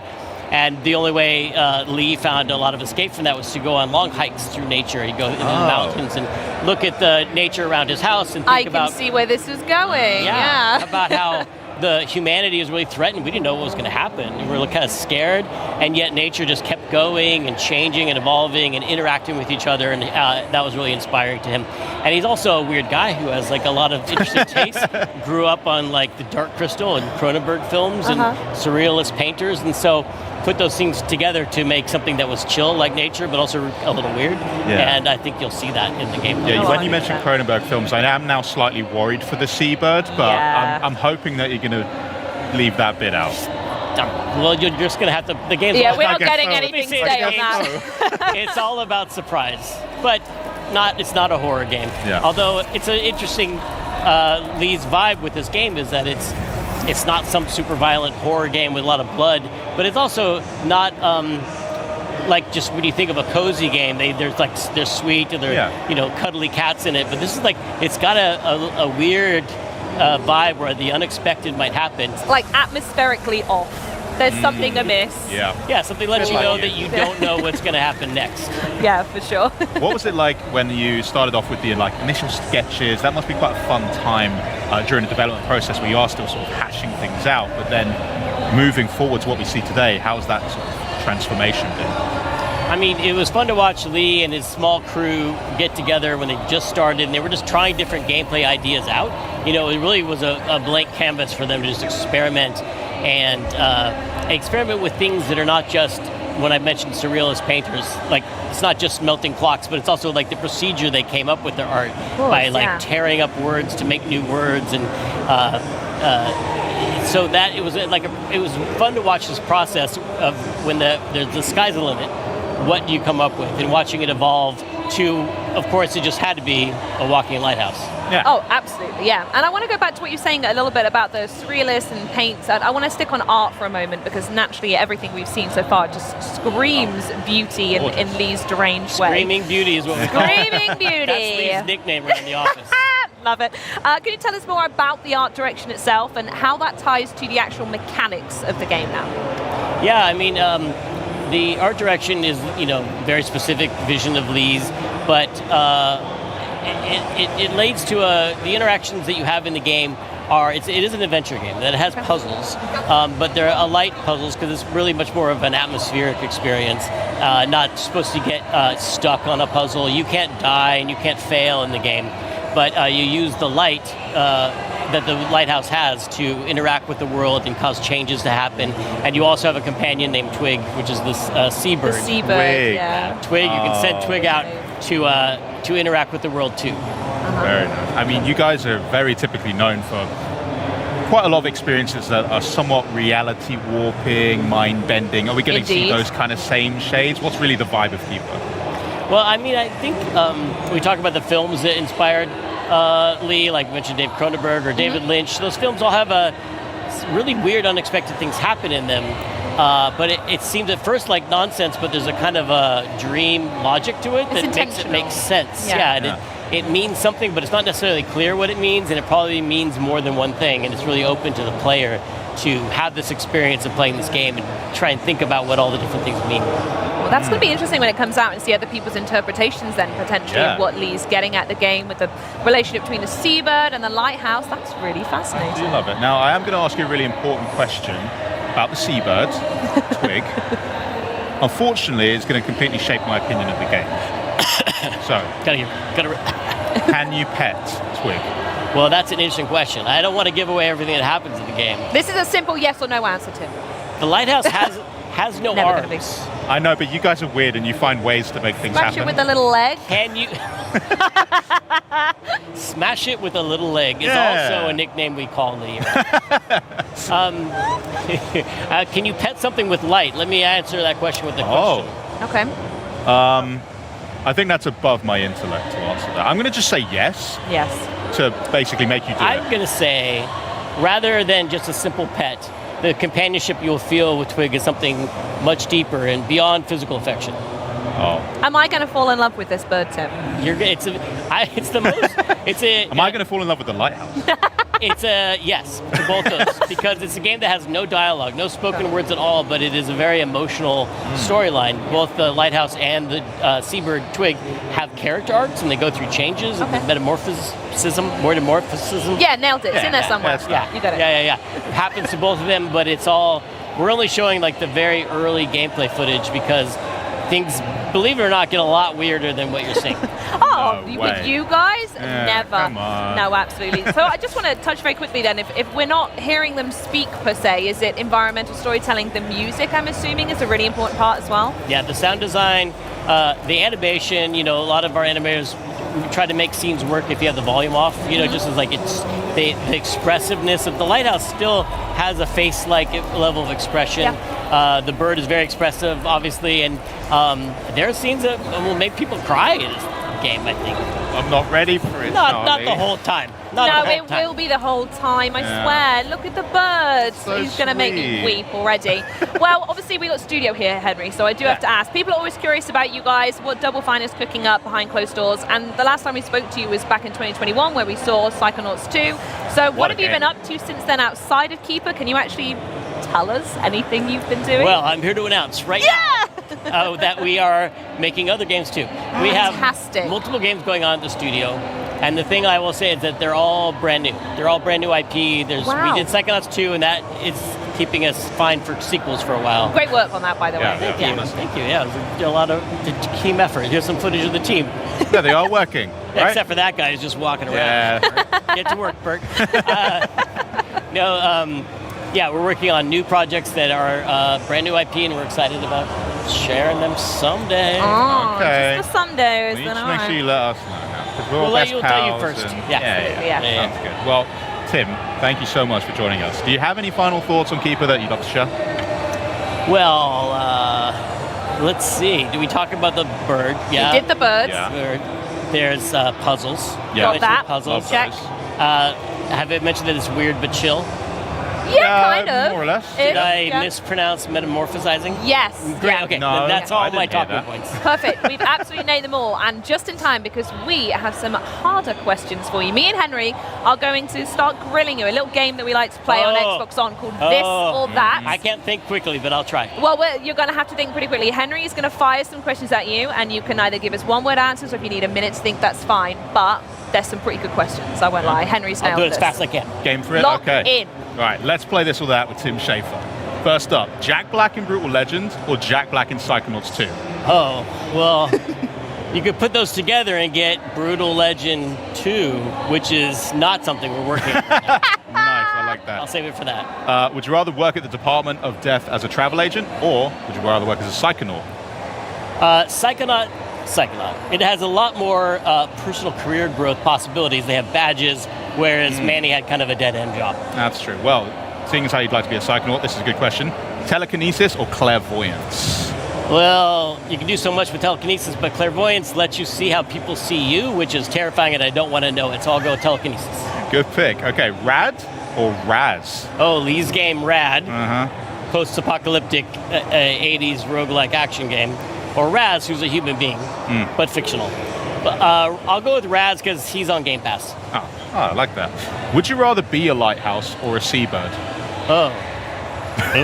Well, seabirds are cool, but lighthouses get pooped on a lot. And in general in life, what I'm saying is you'd rather be the pooper than the thing that gets pooped on. So I'm going seabird. Unfortunately, I think I agree, and I never thought I'd have to agree on that statement, but cool.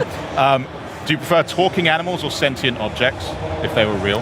I mean, it depends on the object and the animal. I'd rather know what, like, my cat is thinking than know what my toilet is feeling. Oh. And I'd rather my toilet not have any thoughts at all. Yeah. We're going down a real, theme here right now. This has gone places. I apologize for the gross examples, you guys. I don't know why. We are never doing this game again. Picture of a safe and a rat. I could have gone with that. Fantasy or sci-fi? Science fiction, sci-fi. I like the music better. Yes, my guy. Okay, would you rather have tentacles or two heads? Instead of, well, I'm going to go tentacles because two heads is just like another mouth to feed. Yeah, oh, that's true. Okay. Do you prefer boss fights or platforming? I like platforming on the way to a boss fight. You can have a boss fight at the end, but platforming. Okay. Now for the big question. We're in Germany. I have to ask this. Currywurst or strudel? Is that what it looks like? Currywurst and yeah, that's the best ones we could find. One's sweet and one's really goopy, but the Schaefers come from a long line of German sausage makers.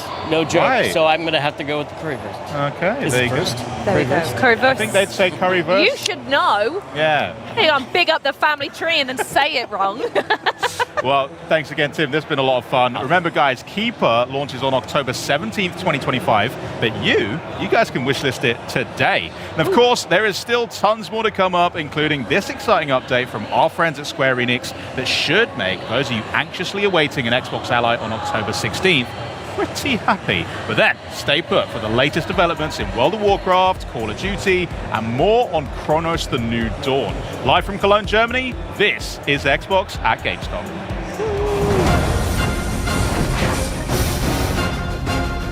Xbox ゲームファンの皆様、こんにちは。スクエアエニックスの浜口です。私がシリーズディレクターを務めるファイナルファンタジー7リメイクがいよいよ Xbox プラットフォームに登場します。1作目となるファイナルファンタジー7リメイクインターグレードでは主人公のクラウドとその仲間たちが世界を支配する神羅カンパニーや宿敵セフィロスと戦う姿が描かれます。鋼鉄の都市ミッドガルを舞台に繰り広げられる星を巡る壮大な物語をぜひその手で体験してみてください。さらに本作には忍びの少女ユフィを主人公とする番外編も収録されているので合わせて楽しんでいただけます。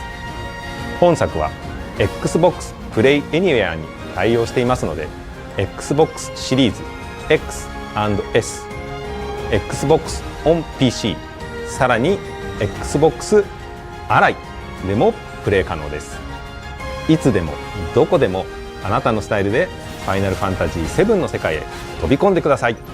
Xbox 版のファイナルファンタジー7リメイクインターグレードはこの冬に発売予定です。ウィッシュリストに登録してファイナルファンタジー7リメイクシリーズの新情報をお待ちください。それではダンケシェーン。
You just saw the world premiere trailer for Freestyle Football 2 here on Xbox at Gamescom. Now you're right on time to learn about all that's new in World of Warcraft. As I talk with World of Warcraft Senior Game Director Ian Hazakostas and Associate Director Paul Cubitt about the exciting updates in store for players. Now, first of all, right, Paul, welcome to the show for the first time. Thank you for having us. I'm glad to be here. Yeah, and Ian, welcome back as well. Like, you were here last year revealing the World Soul Saga with the War Within. Welcome back. Time for Chapter 2. It's a pleasure to be back. Yeah, I can't believe I've seen your booth. I'm going to say it. I think you probably got one of the best booths at Gamescom. I was walking around earlier and was like blown away by it. I'm biased, but you're not wrong. Yeah, it's super cool. Yeah, it's really, really cool, especially some of the updates, which we're going to be talking throughout this segment about. But you kicked things off last night with Opening Night Live and that cinematic. Could you kind of explain for people that need to know about what that kind of showed, what's happened up to that moment? Sure, I guess a little bit of a story so far for the World Soul Saga. So yeah, gist of the story of War Within. So heroes around Azeroth began hearing these voices, seeing visions, these like dark omens, from messages from the World Soul herself about darkness coming. That led to a surprise attack on the city of Dalaran, the destruction of our beloved city of Dalaran, and the nature of the threat facing us being revealed, this powerful entity known as Xal'atath. So over the course of the World Soul Saga, over the course of the War Within, we've been trying to kind of keep up with her. She's been one step ahead of us along the way. At the culmination of the War Within, as we just discovered, she kind of ascended to a new tier of power and is finally poised to really unleash the power of the Void upon Azeroth. Yep, and that leads us directly into what we saw in the trailer yesterday, which is Xal'atath and her devouring host at the gates of the Sunwell, ready to threaten everything that's dear to us, and our beloved elves, Lorthamar, Liadrin, and the rest of them all mounting a defense along with an intercession from the Sunwell itself. Super exciting stuff. That is the beginning of the expansion, which you saw in the trailer there, and that leads directly into the story. Yeah, I still can't get over last year with the War Within, with the VR experience for the destruction of Dalaran. But that was one of my favorite cities in the old expansions. But we're also returning to some areas that players are going to really know. Can you tell us a little bit about them? Yeah, if Dalaran was one of your favorite cities, it was one of mine too. Wait till you see Silvermoon V2 in Midnight. So we are going to be returning to, among other areas, the old Blood Elven lands, first introduced in Burning Crusade, fully reimagined and expanded now. It's Eversong Woods, the Ghostlands, and of course Silver Moon City. Still, a Horde city at heart with some Horde-only districts, but under these pressing circumstances, they have opened their gates to the Alliance to mount this final stand against Xalatath's forces. Yep, and that's just the first of the zones that we have. After that, you'll head into Zulaman, City of the Trolls, the Amani Trolls. We first saw Zulaman back in Burning Crusade era as in the form of a raid, but it's been expanded into this enormous zone now. Everything in that zone is big. It's sort of like a primordial Pacific Northwest. Everything's a little wet too. A very, very cool space. We also have Herondar, home of the Heronir. This is, the Heronir we met during the War Within. They're a race who are sort of this enigmatic, elf-like race. We don't know a whole lot about them. We're going to learn a lot more once we go to Herondar and learn that not all of them are as welcoming as the few we've met, Orwena and her crew in the War Within. And lastly, we're going to go into the Void Storm. This is basically Xalatath's space of operations where she is mounting her attack against Azeroth. We find our way into the Void Storm and take the fight to her and the Devouring Host. Super exciting, a bunch of beautiful zones. Yeah, I can't actually wait for Zulaman again. I still have memories of just the endless attempts of trying to get the Amani Warbear with that speed trial. So it's going to be really fun to go back. And of course, go to Silver Moon as an Alliance player. It'll be fun. But with all these new areas, what are some of the activities that people are going to get into when they go there? Well, the first, I think, is you're going to have the campaign, a new campaign that takes you through these zones, and it does so in an interesting way. You'll start by going into the city of Silver Moon and then into Eversong Woods, but after that, players are presented with a choice. Do they want to go to those two of those other zones I mentioned, go straight to Zulaman and learn a little bit more about the Amani Trolls, what's going on there?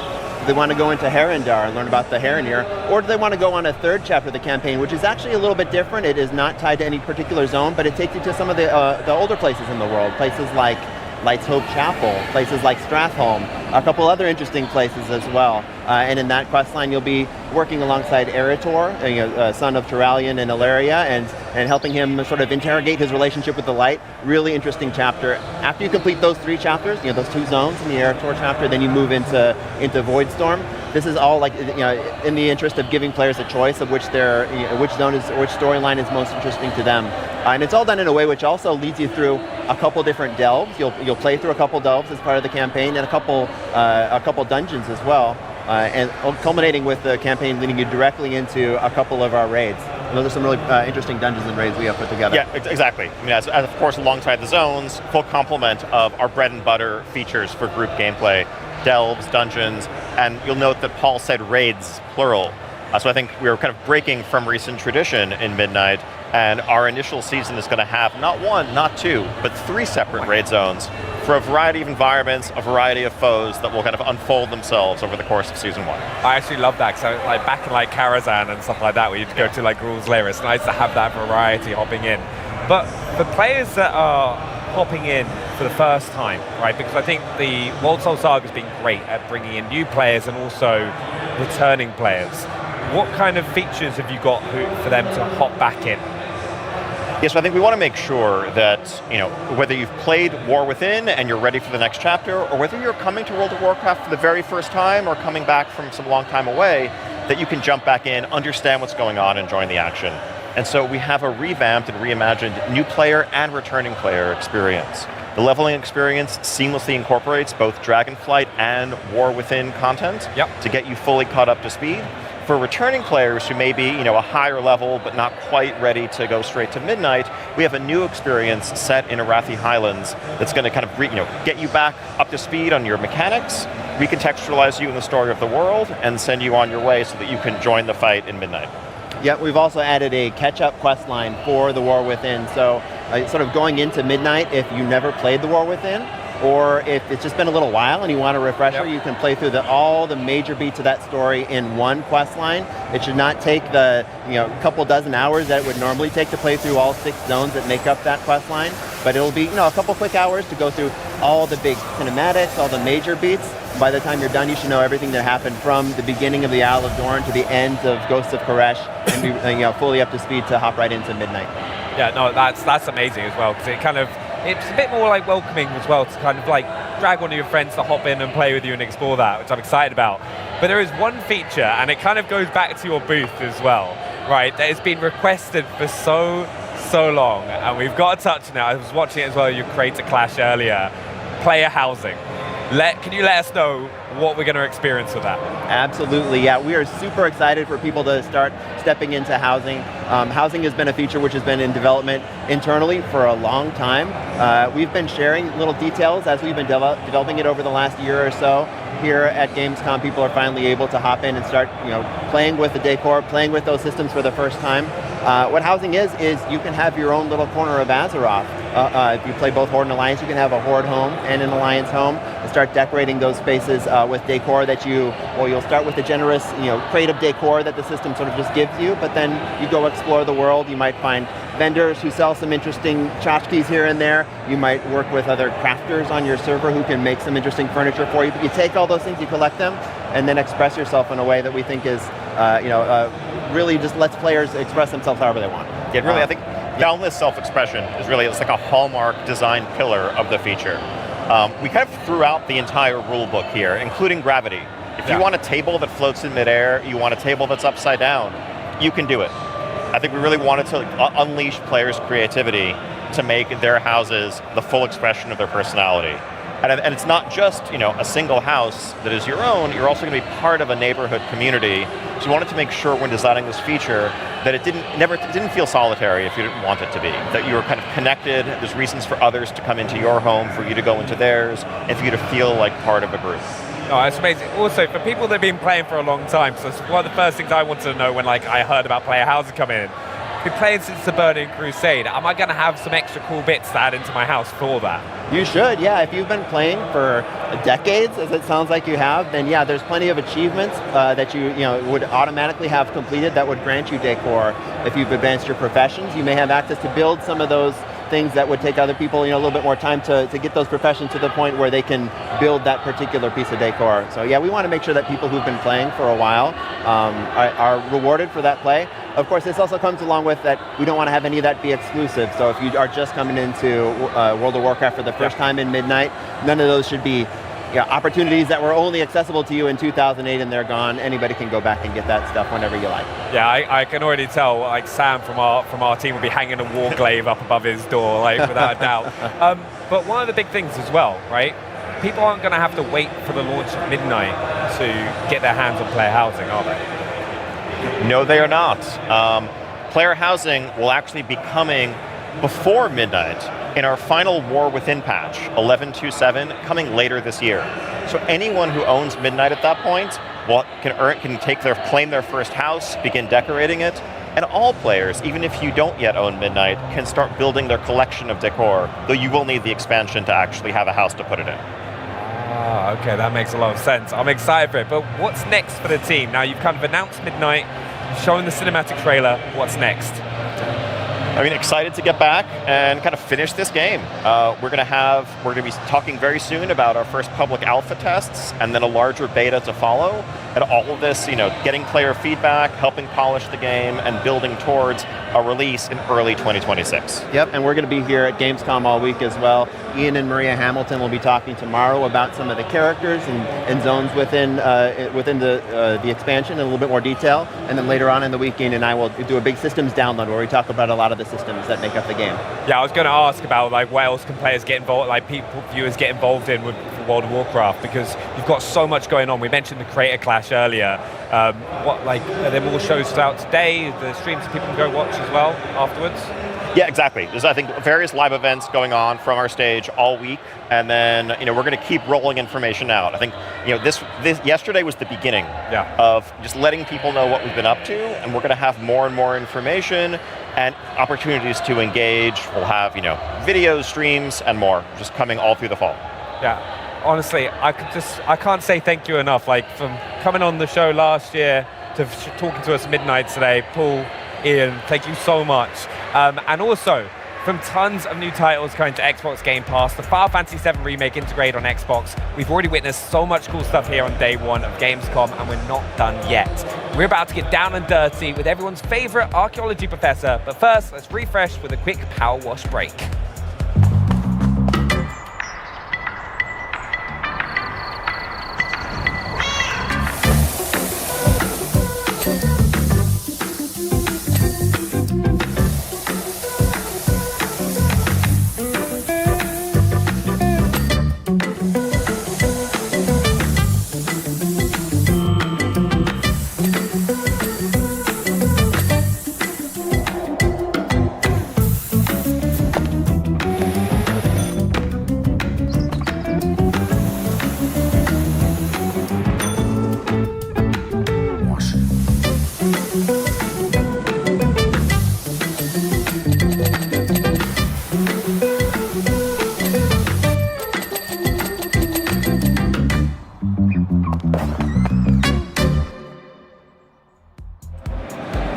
gosh, it's just so strangely satisfying. And hey, if you happen to uncover any ancient artifacts in the mud, then I know just who to call. Indiana Jones fans, get ready to take on new challenges of impressive proportions.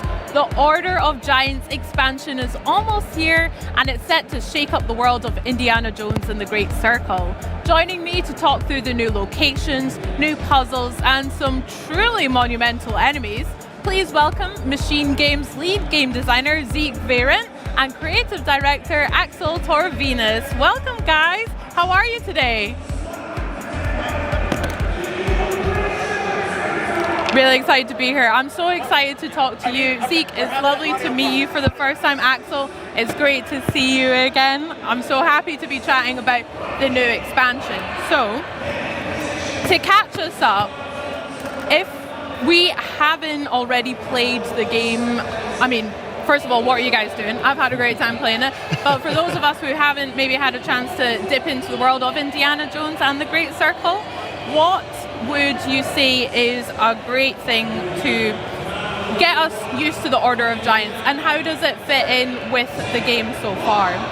Yeah, so the Order of the Giants is an extension, so you can start playing it right from the beginning of the, well, not right from the beginning of the game, but as you journey through the Vatican, you it's a natural extension into the plot of the Great Circle, and so it fits quite well in. Oh my! Sorry, Axel, you want to take this one? Yeah. Well, I mean, it's basically about deepening the mystery and the lore about the Nephilim and the Order of Giants, and it takes place and it starts off in the Vatican. That's where the game, the DLC kicks off.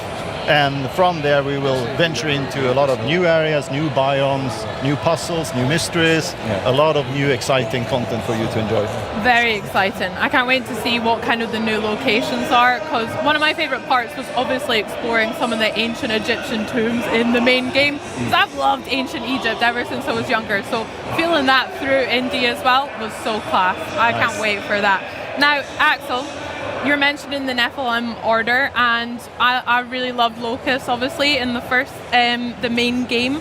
But tell us a little bit more about the lore behind the Order and the giants we can expect in this game.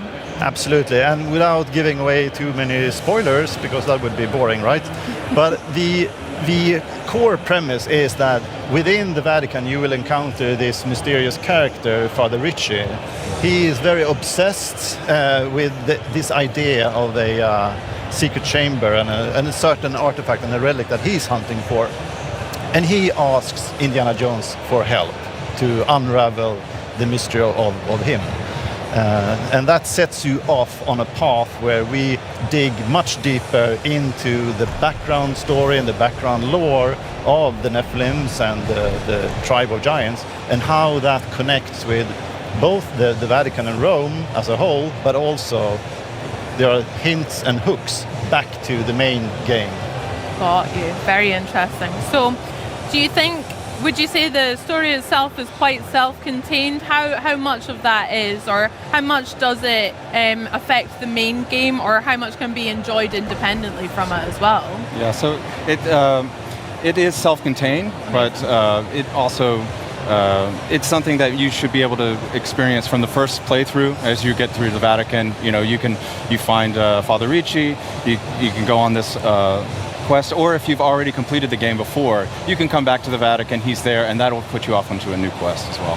Love that. I can't wait to experience it then as well. Now, as we're looking forward to that, I really enjoyed some of the side stories that we would go off and do, the adventures with Indy, or even just snapping some pictures. So lots more of that to look forward to in the Order of Giants. Oh yeah. So we have lots of brand new puzzles, lots of new mechanics, new enemies, and all of our puzzles are from fresh. We were new mechanics, and we're not recycling anything there. As well, we also have 2 new adventure books that you can find, tons of notes that will give you backstory about the history of the Nephilim and other things. And as Axel has said, this is the kind of content that ties into the story from before. Like, you'd be able to find out more about some things that you kind of maybe overlooked, and also about the story to come. So in your journal, you'll have all these notes, and it fits right into that journey of filling the journal from the very first note you pick up in Marshall College all the way to what you find in Iraq. Heck yeah. Oh, that sounds so exciting. I wanted to ask about the adventure books because I love the way you guys integrated that as a way to level up in these skills and stuff. I wish I could do that. I mean, I guess reading does help develop new skills, so there we go. But yeah, we can expect to see some more and maybe collect some more in the DLC as well? Yeah, 2 new adventure books, and of course these are things that you need to go exploring around to be able to find. These are not locked. These aren't just standing out in the open, but you need to go exploring, find little puzzles, solve mysteries, and it fits right into the whole idea of being Indiana Jones, being curious and always open for discovery. Got you. You guys must be so smart doing puzzles all the time in game and in the office and stuff, crafting these ones. Wow, I'm jealous. So let's talk a little bit about the process of creating the expansion itself and the development. Maybe Axel, you can start us off. How did the success of the main game and the Great Circle inform your decisions going forward into the DLC? Yeah, so it's always been the plan to kind of deepen the story and dive deeper into the aspects that we do have in the DLC. And with that being a very conscious choice, we also could make sure that we had good integration.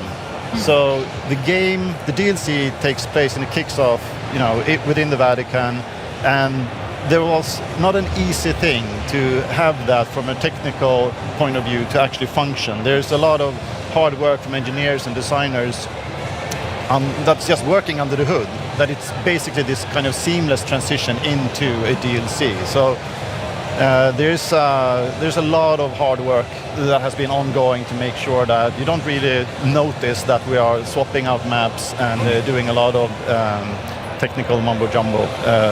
But it's in the end, it is this kind of seamless transition that we always aim to have. And I think that part of that conscious choice very early on helped us making sure that the experience in the end when you play the DLC is that it fits perfectly within the Great Circle experience.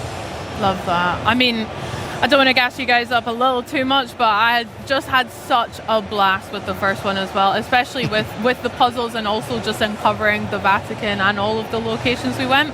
And even some of the performances were just so incredible. I was not to name drop, but I was lucky enough to talk to Troy, Baker and Marius obviously about their characters in Indiana Jones and the Great Circle, and Troy was saying about how the main point from himself and also from you guys developing it was to really put the player in Indiana's shoes. It's not Troy Baker's Indiana, it's yourself. Absolutely. It's the player's Indiana, so that's so cool. And coming on to the players and how they've enjoyed the game, how do you think the community feedback has really helped shape the Order of Giants going forward and a lot of the decisions you guys have made?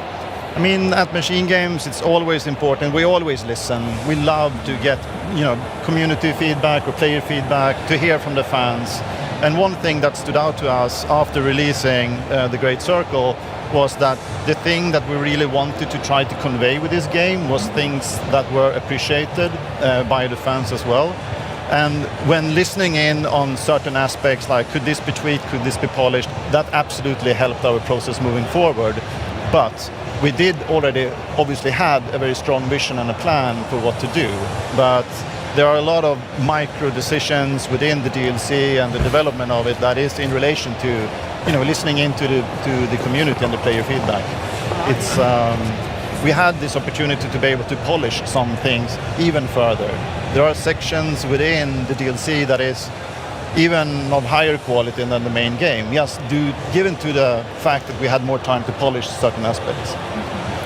I would say it was a really great place to be in terms of confidence on development side, on design side. Like being off the base game and going right into DLC, all of the level designers really had a nice chance to just start making new puzzles from, after years of working on a lot of content that had been started long before. We had a lot of new people join, and so this was their first time to get to take a puzzle from start to finish, and it was just having the success behind it was, and all the fans saying that they wanted more was just the greatest impetus. It was Heck nice. Yeah, that sounds really refreshing as well, really gearing up. I love that. Well, speaking of developing it, and Zeke, maybe you can give us a little bit of insight behind the curtains and what the team were up to. Was there any like fun fan favorite moments from or experiences that you could share with us from the team about making Order of Giants? Oh, I was thinking, I think maybe, getting one of my favorite parts about developing the core game, and I think this plays into the DLC a good bit, was just like we have all this stuff that you're able to use to beat up bad guys. Like it's a shovel, it's a plunger, it's a like shower brush, and this is a sort of thing that like we had early in the game, and just like as we started to develop it, it's like, oh, this is super fun. And at some point we realized, like later in development, it's like we need to have more and more stuff, but nobody had made that list. But one day the associate game director, like Frederick Ljungdahl, stepped forward and he was like, hey, Zeke, I just have this 150 weapons that I would like to suggest. And so I think that carried on through, the base game. And actually, as we started into the DLC, it was just like, what are we going to be able to hit our enemies with now as well? Flip, that's a lot of choice. I mean, India is certainly well equipped there, that's what I would say. Yeah. Well, I have to ask, guys, when and how can we access the new update? Yeah, so on September 4th, it's out. If you have premium or premium upgrade or the collector's edition, you will be able to just access that. If you only have like the base version of the game, it will be accessible and you can purchase it as a standalone as well. But you need to have the base game to be able to enjoy the DLC. Okay, amazing. I can't wait to play myself and get that theme song stuck in my head all over again. I can't wait. Nice. Well, Axel, Zeke, it's been so much fun chatting all things Order of Giants. Congratulations again on the main game. Can't wait to play it, and maybe we should go over to the Indiana Jones booth over there and have a look at the puzzles there. Yeah, but indeed. yeah, thank you guys. Thank you. Now, from ourselves here at the Xbox at Gamescom broadcast, we have a very special edition of the official Call of Duty podcast. But first, we're about to fall into the disturbing world of Chronos, the New Dawn, the latest nightmare from Bloober Team. I can't wait to play. Let's join the Traveler in their fight to survive and enjoy some never-before-seen gameplay. Hello, my name is Wojciech Pienko and I'm a game director of Chronos, the New Dawn. And today I'll be your guide through the abandoned factory, which actually was a ground zero for the disease, the change that wiped out humanity. So let's quickly bind weapons to shortcuts. And let's go. In Chronos you can break crates to find more loot, which will be really important. And the first enemy. No signs of life. I think we are safe. So let's move forward.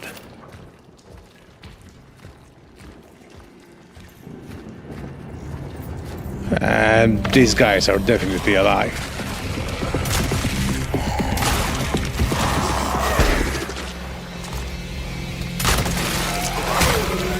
Combat in Chronos may be quite challenging, and the enemies can hit hard. And merge, that shot prevented the merge.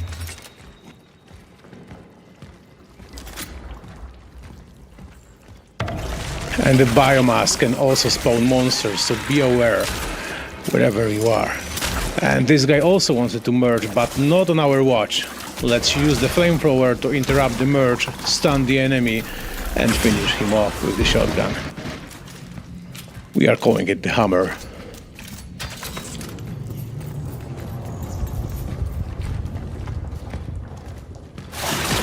And the new one. I think this one is, it's the Puker. He has a range attack, so let's get far away and, use a barrel to destroy the enemies. Using environment is also super important. Don't forget that you can also charge your weapons. So please notice that the Traveler sometimes presses the trigger to fire a single bullet, but also sometimes charges it, so the bullet will have more damage, but will also got a piercing ability. Of course, I'm talking right now about the pistol. The shotgun works different. The shotgun increases the spread when you're charging the weapon.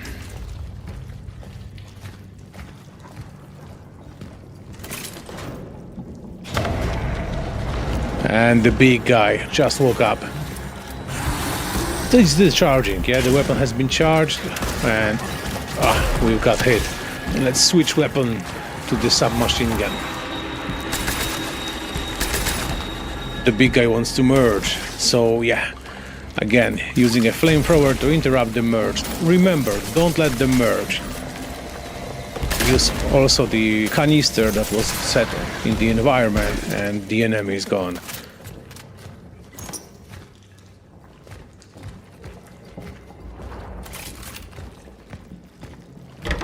It's worth to exploring the area to find like supply boxes left by the collective and other travelers. So the trick is that the collective is sending only one traveler at a time to not too much with the time flow, since they are of course jumping in time. So the game, starts when your predecessor went off radar and then you are picking up his mission.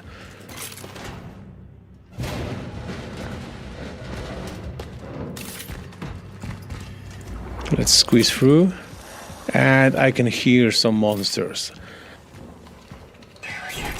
Oh, and the soul, the essence of someone we extracted before is talking to us.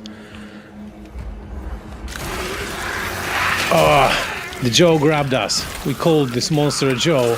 It's like a sticking or being attached to a wall, ceilings, and it can grab you as a traps. But you can hear them always, like, yeah, there is one more. And now, he will not grab us. We can safely loot the place.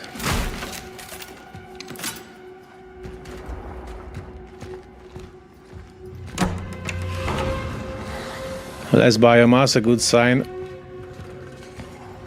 Oh no, there is more. And we can hear roars, so more jaws will be here. So let's squeeze in and look for them. Yeah, there's one. Charge shot.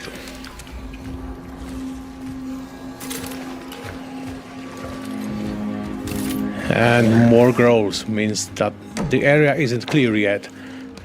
Yes. One more charge shot, one more down. And I don't hear them anymore. I think this sector is clear. So we can grab more ammo. And let's go back.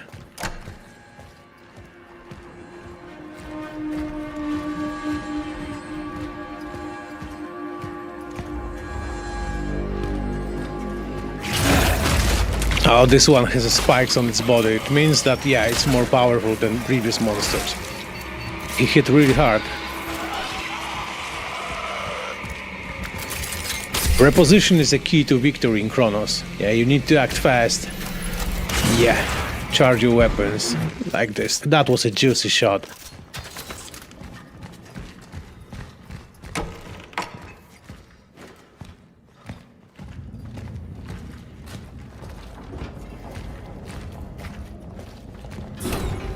And the shower area. This body has tentacles on it. It means that it may be absorbed by the other monsters. And here they come. Let's grab a flamethrower ammo. Oh yeah. Now we can interrupt merge again.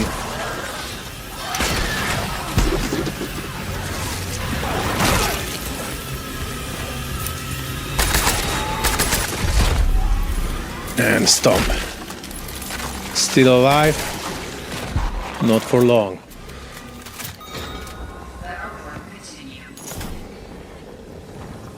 The gates are detecting monsters and they are sometimes closing you with them, but if you dispatch them, the gates will open. Those gates are also built by other travelers to lock some areas infested by the monsters.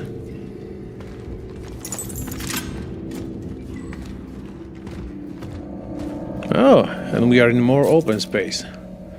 There are some tents left here by the military that was trying to fight with the outbreak of the disease. And there is a barrel. I will use it to burn the biomass and get in the secret area.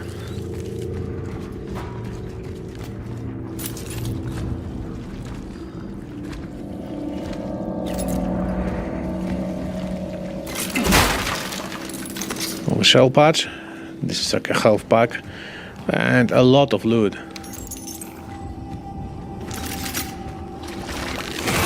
And here comes the armored enemy. Its body is covered with the armor, so you need to aim at the exposed parts.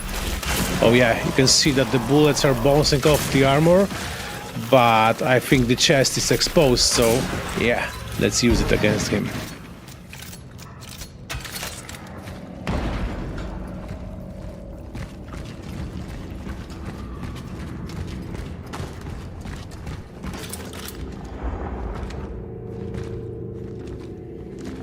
And this stand seems clear. So as a traveler, you must constantly be aware of your surroundings. Like loot every place you can.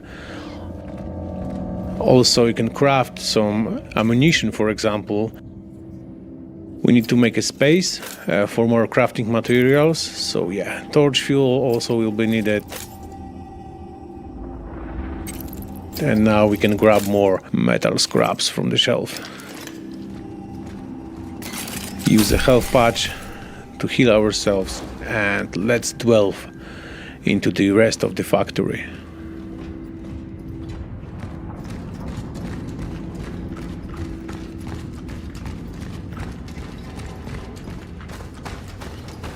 Isolation zone. Doesn't sound good. I think that's a great place to stop. Thank you.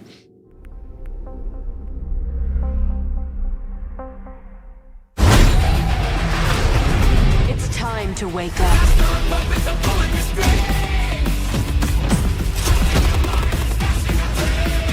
No more games.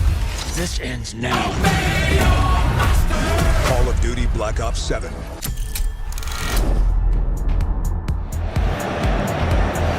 Welcome, everyone, to the crossover event of the century. That's right, folks, the official Call of Duty podcast, the COD Pod. And we are back, taking over Gamescom here on the Xbox broadcast. Don't know how they let this happen, but we're in, baby. My name is Miles Ross. I'm the host of the COD Pod, joined, as ever, by my partner in crime at Activision, Stephanie Snowden. Hey, mate. Hello, Miles. We took the COD Pod on the road all the way to Poland, Germany. It's my first time at Gamescom. It's been awesome because the official reveal of Black Ops 7 happened last night at Opening Night Live, and it was incredible. It was a big one, and we have a huge amount of information to get through today about Black Ops 7. Tons of juicy details and wonderful tidbits of gameplay. We're not going to do it alone, though. More on that later.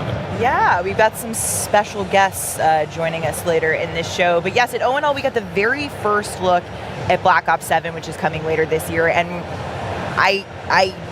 there's so much to get into. There's so much content. This game has so much to talk about, and this is just kind of the tip of the iceberg for us. So we're going to get a little deeper on the co-op campaign, and specifically the end game, which is part of the co-op campaign, but a world, an experience that unlocks after you complete the linear campaign. We're going to get into the juicy details. Okay. More on the deep dive in co-op campaign a bit later on, but Steph, thousands of fans tuning in online as well to check this trailer out, and it was very, very cool here in person as well at Gamescom. Absolutely fantastic. Gamescom's been great. Yeah, I mean, being in the room for Opening Night Live is something that I've never experienced, and just meeting so many Call of Duty fans in person, getting chills. I thought what Natalie and Miles did on stage, and the lights, and getting the Menendez experience, right? He scared the life out of the crowd. He did. There was woman in front of me audibly jumped. Audible gasps in there. But it's not just Opening Night Live, because we dropped the official Black Ops 7 developer direct on the Call of Duty YouTube channel. Definitely check that out if you haven't. So yeah, we just have a few things to talk about. That was a nutrient-rich the direct was great, just a few, but we're going to get into it. So Steph, let's start high level. What are some of the key things to look forward to here in Black Ops 7? So I think some of the most important things to know about Black Ops 7 are it's set in 2035, right? So this is 10 years after the events of Black Ops 2, if you're familiar with Black Ops 2.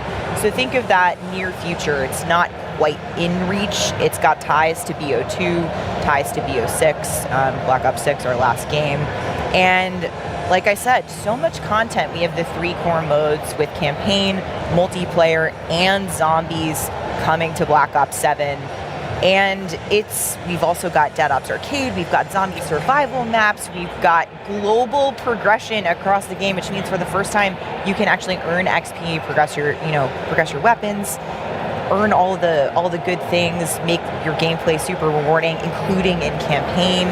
And we've got David Mason is back, Raul Menendez is back. This is a story that Treyarch and Raven have wanted to tell. It's a David Mason story. There's so much to talk about. And also being able to progress through my ranks in campaign is a big one. More on the campaign coming up. But let's go into multiplayer. Place very close to my heart, and there is some serious goodies to get through there. Yeah, so we only got a little bit of intel in the developer direct and in the reveal about multiplayer. So there's lots more to come, which we're gonna, get into a little later in the show.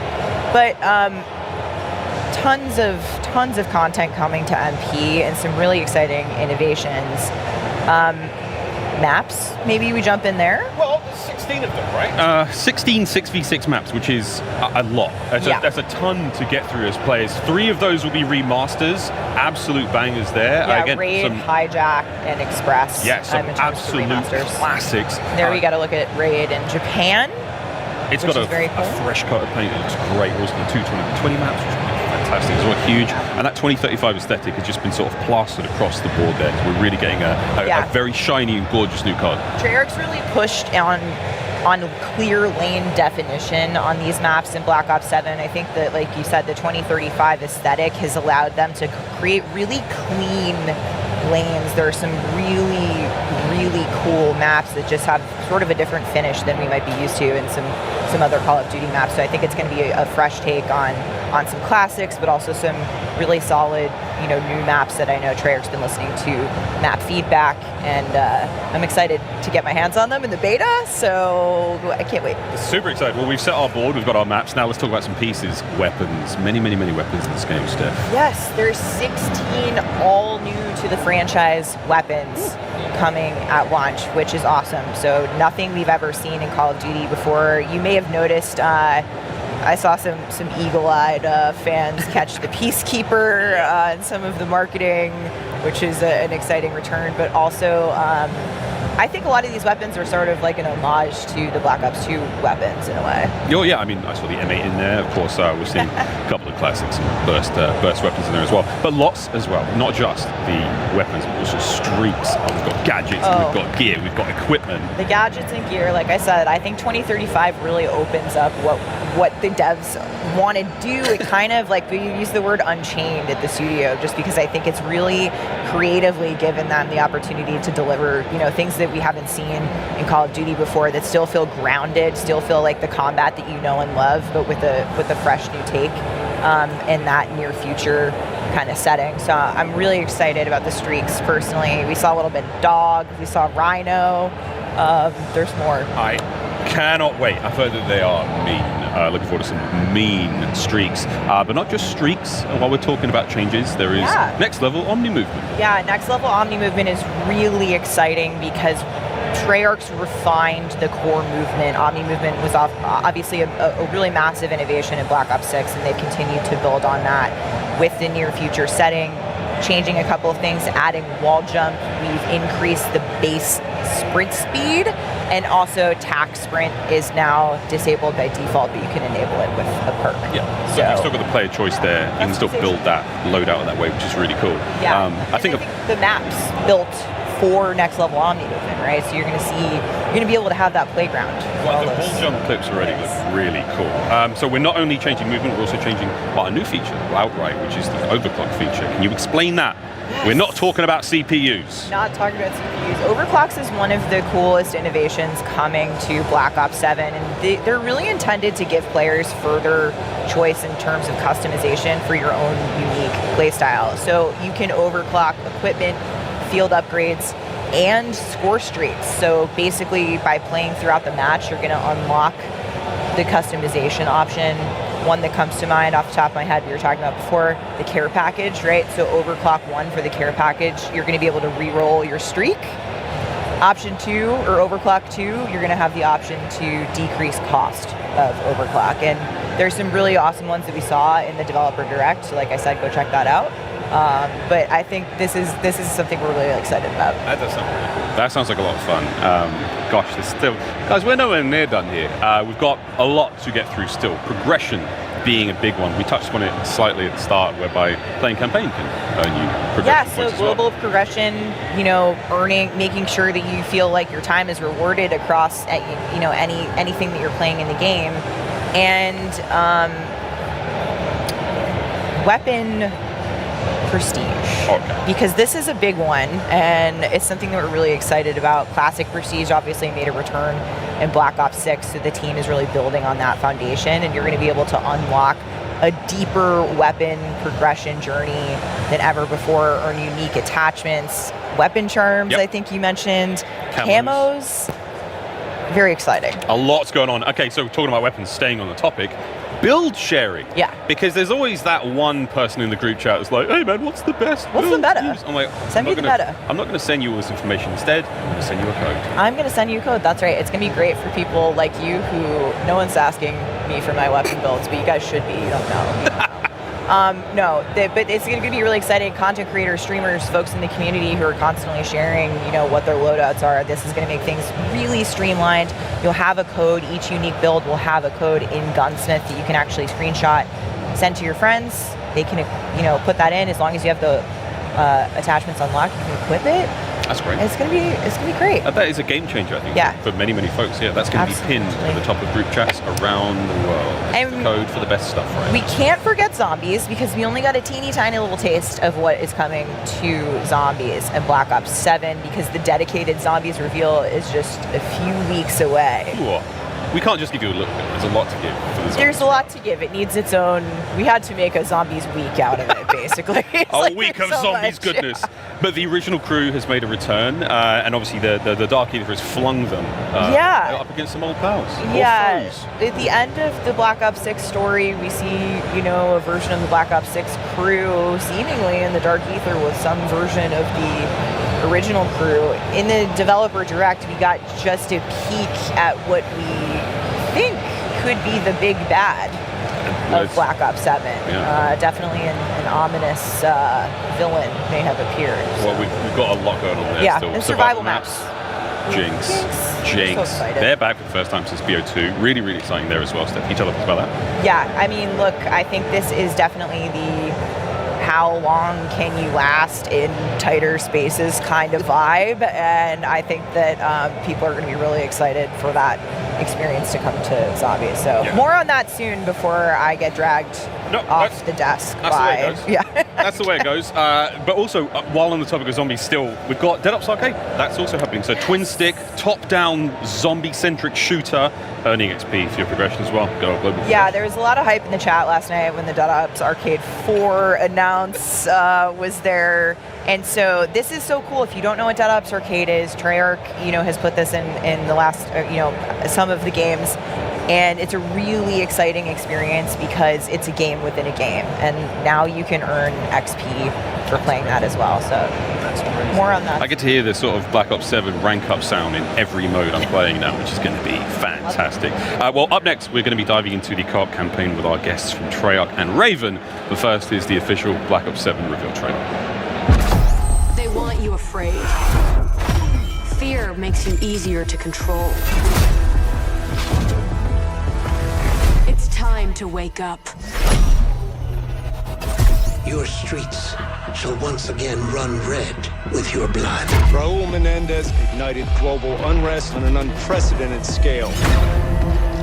Menendez is a terrorist. We're bringing peace and security to the world. He refuses to let me go. Stop looking backwards, David. What matters is what we do next. A lot of people counting on us for answers.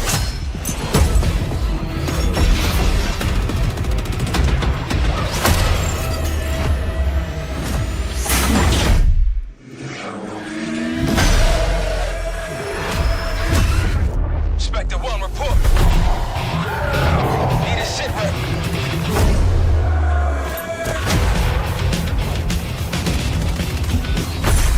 This isn't real. The hell it ain't!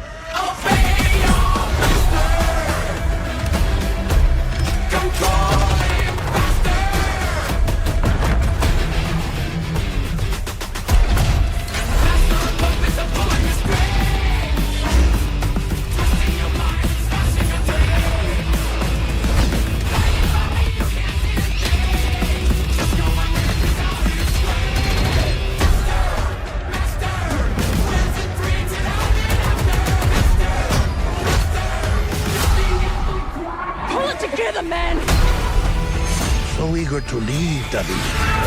Killing the man is a hell of a lot easier than killing the idea. You were never cut out to be a Mason. No more games. This ends now.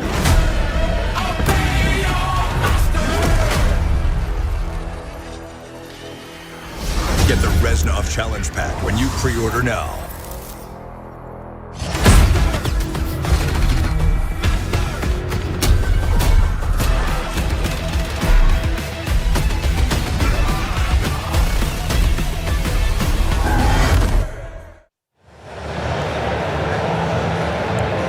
Welcome back. That trailer is so fun to watch. I never get tired of hearing Metallica and watching that, but I want to welcome in our developer guests. We have Miles Leslie, Associate Creative Director at Treyarch, and Natalie Pohorsky, Lead Producer on the campaign at Raven Software. Guys, you've been on a tour. Let's go. We're so Let's go. We are so pumped to be here. Let's go. You've been on a journey. Yes. We've all been on a journey at gamescom. What day is it? Let's go. Yes, exactly. But how BO7 is out in the world. Black Ops 7 is here. It's out there. It's been so cool to see people react to it. How does it feel for you guys to finally be able to talk about the game? Oh, incredible. I mean, things have blown open at this point. So we've been eager to talk about this game for a long time. We've been developing it for a while. We have a lot of stuff in store for you guys, so we can't wait to tell you more about it. Yes, let's go. I'm so excited. We love that we can talk about more of the game, not all of it, sorry, but more of it. I think we're really excited about the reception already, super positive. It's a big game. It's a big game, a lot of content.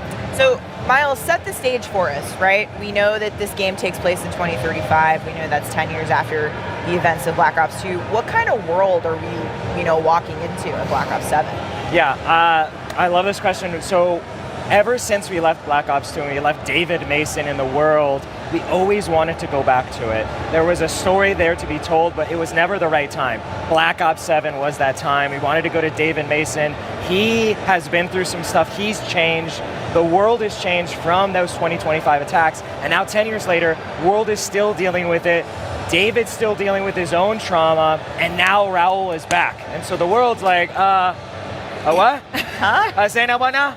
Like, they're barely getting over last time, and now he's back again, and now David has to deal and really come face to face with that, and Raul, and then it pops off. Yeah, but if you've never played a Black Ops game, you can also just jump into this story, right? That is the beauty when we crafted this from the start, was we love pulling threads, and really for the fans that get that payoff. But if you don't know anything, there's no homework required. Yeah. You can jump into this and have a great time. And maybe you become a fan of, hey, this David Mason guy, he's kind of messed up. I want to learn more. I like it. You can go back to BO2 and kind of become a fan of the other games that connect into it. I replayed BO2 last year. Yeah. Great. Epic. I'll be hitting the YouTube recap videos because they are plentiful, lots of those. Natalie, okay, we've got some OGs, we've got David, we've got, Menendez. Some of the new faces. Can you share any fun nugs about those guys? Oh, I would love to. So let's start with Emma Kagan, CEO of the Guild. She's fascinating. She was essentially a child prodigy. She's brilliant. She worked her way up. She has a background in computational economics and robotics, which makes her the perfect person to be running this company that is the Guild. And she has a really, she has ideas about how to deal with this, and she's a leader, and she has people to back her up. But sometimes, again, this sort of puts her in a weird place with David and his team, who are trying to get to the bottom of what's going on. So she's a really interesting character, and introduces us more, or reintroduces us to the guilds. And then one of our JSOC operators who's on David's team that we're really excited about is Leilani 5050 Tupola. And so she's a soldier from New Zealand who is so dedicated that she, after being diagnosed with a degenerative disease, she was taken out of the field, and she opted for limb augmentation to get back. So she's got a bionic arm and leg, and she is intimidating, but she also has such a fun energy and personality to her, so she's a great fit for the team. Yeah, she was doing some really badass stuff in the trailer.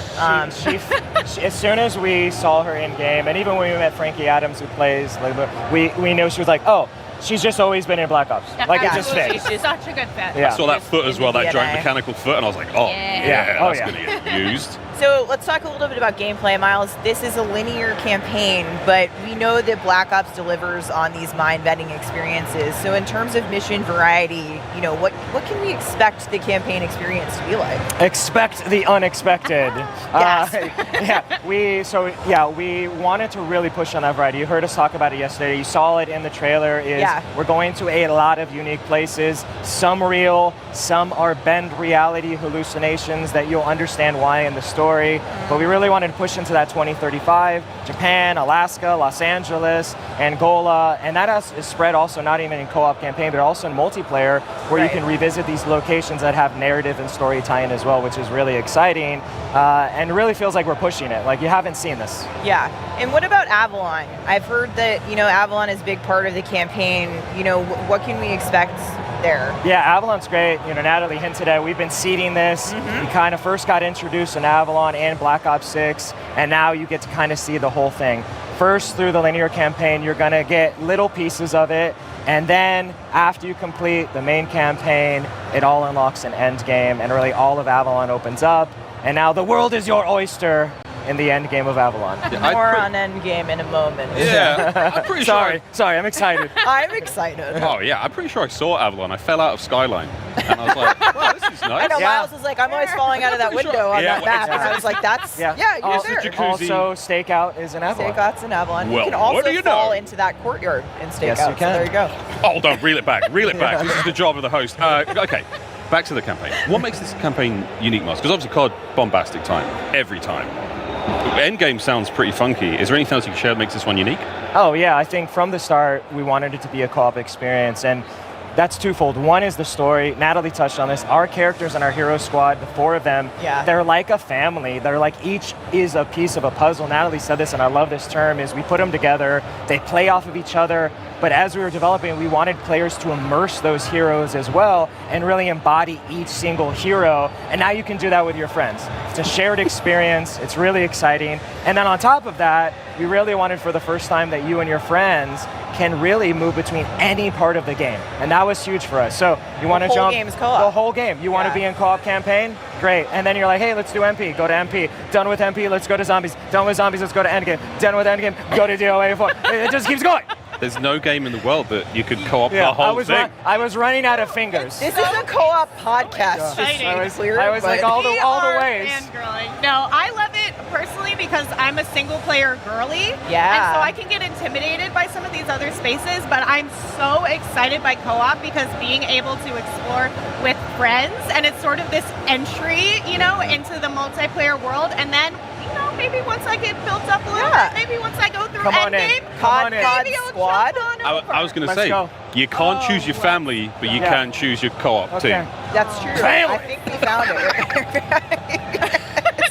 Okay, now as promised, we're going to getting to the end of our time with you guys. So Endgame, finally, we've been talking about it, but I really want to dig into what the Endgame experience is for the Black Ops 7 campaign. Tell us what it's about. Yeah, so this is really exciting. So we're bringing that innovative co-op campaign. Like we said, it's a linear experience. When you finish the co-op campaign, you're going to get a satisfying ending, and then really we think about it as this final proving ground, but we've been talking about it almost as an epilogue, is if you want to go into endgame, you can. I know there's been talks about it. It's optional, but it's in there and it's addictive. So you get in there, squad of 4, 32 players are in Avalon with you, 8 squads, right? And it's about getting in and surviving. That is the key. And it really unlocks everything. All of Avalon, you can now choose your operator, you can build your loadout, you can bring in all the abilities that you've been taught over the campaign, and it's about surviving and pushing into the harder regions. And it's really hard, and it's really fun, and you're gonna meet some really crazy, twisted things, and then it's about getting your operator power up. You're gonna get progressively more powerful, and you wanna survive to the end to keep some of the cool skills you might have gotten on the way. So that's your combat rating. That's so you your are combat rating, unlocking skills and abilities as you level up your operator. What happens to my operator if you don't not escape? If you don't survive. Yeah, so there are consequences if you don't. You will lose some of those skills that you brought in, and it's a really satisfying, I want to say simplified approach to this loop, this sort of almost roguelike. For us, it's pulling the legacy of zombies, right, which is a social storytelling of survivability, right? We've been doing that a long time. Outbreak, RBC. Oh, yeah. Like, so this brings all that sort of energy into this co-op more accessible approach, which is really, really exciting. That's really, really Sick. exciting. I'm so excited for Endgame. It's super I'm sure we're going to be talking a lot about it. We will be playtesting it, and everyone's like, okay, we're done. And, one more game. One more run. I'm one of those players. I always do the campaign first. Yes. Campaign first every time. But now I'm worried that with Endgame, I'm never going to leave. He's just going to be there forever. I'm just trapped. I can't get out. Not only that, but like you touched on it, the global progression. We're rewarding you anywhere you play, and that is huge. I could emerge. Dedicated camo track in the campaign for the first time, so you can unlock. You can level up your weapons. You can unlock camos. You can do complete challenges, all in the campaign with your friends. So you're saying I could come out of my Endgame hole I've been in for weeks? Yeah. Welcome back to the Prestige 2. Kitted out with camos and stuff. That's great. Yeah. That's fantastic. Oh yeah. I'm in. Really Sign me exciting. Okay, so we want to end the segment with just a couple rapid fire questions. You don't. No. I mean, you don't. Okay. There's an end game to this segment. We'll be in the Xbox booth. One more run. Okay. This is just give me the first name that comes to mind. Which Black Ops 7 character are you picking to have your back in a fight? Miles. David Mason. I know that he's going to, he's either going to shut it down or he's going to protect me because I'm a little baby bird behind. You're like, get him, David. Attack. Yeah. Natalie. I would say Samuels, because I can be a little chaotic, and he would bring me down to earth. And he's the level-headed. He'd be like, stand down, Natalie. Yeah, he'd be like, calm down, I got She's like, this. hold me back. Hold me back, bro. All right, Natalie, who have you got spotting you at the gym? Oh, God. I mean, it has to be 50. First of all, I don't frequent the gym personally, believe it or not. And so I would need her as a spotter because if anything goes down, I mean, she's locked in.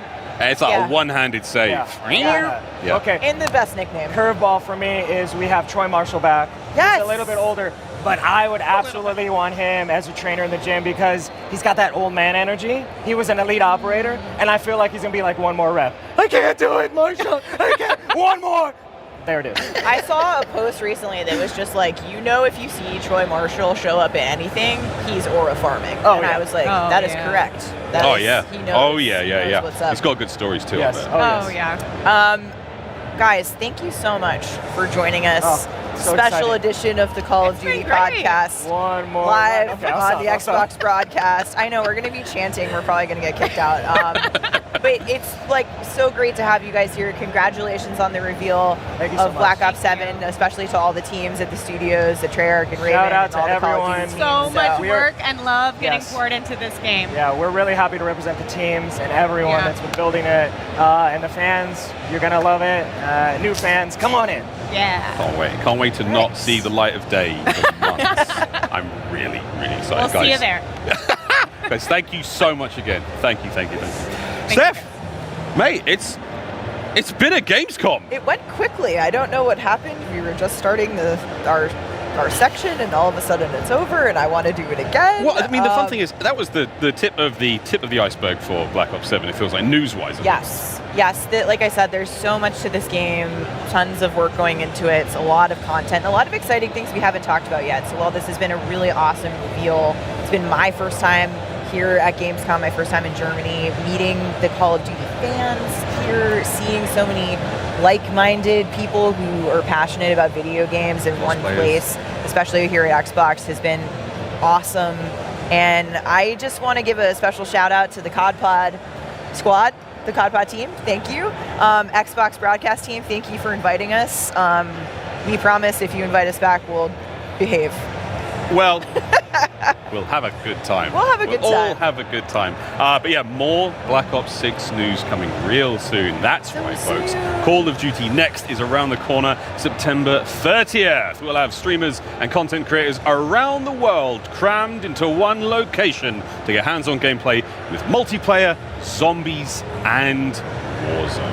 And our multiplayer beta kicks off right after Call of Duty Next with early access October 2nd to the 5th, with the open beta October 5th through the 8th. And of course, we'll see all of you when Black Ops 7 launches on November 14th. It's in the calendar. It's 100% in the calendar, folks. Find everything we talked about today on the next episode of the Call of Duty podcast, coming soon. Like and subscribe wherever you get your podcast, whether it be Apple, YouTube, Spotify, wherever it may be. Go for it. Like it. We'll see you there. We can't wait to see you there. But for even more details on Black Ops 7, you can check out the Developer Direct on the official Call of Duty YouTube channels or the COD blog for more of the intel. Yes, please. Xbox, we love you. Thank you so much for having us. There's so much more Xbox here at Gamescom in store for you because there's another full day of live broadcast coming your way. That's all from us. Charlie, take it away.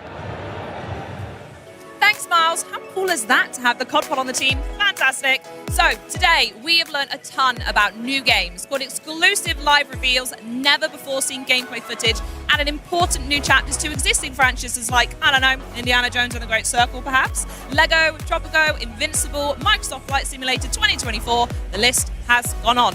Of course, we're only halfway through our broadcast here at Xbox at Gamescom, where the fun continues tomorrow with another 4 hours of up-to-the-minute coverage on all the convention highlights we can cram in. But I want to know, Henry, how's your day been?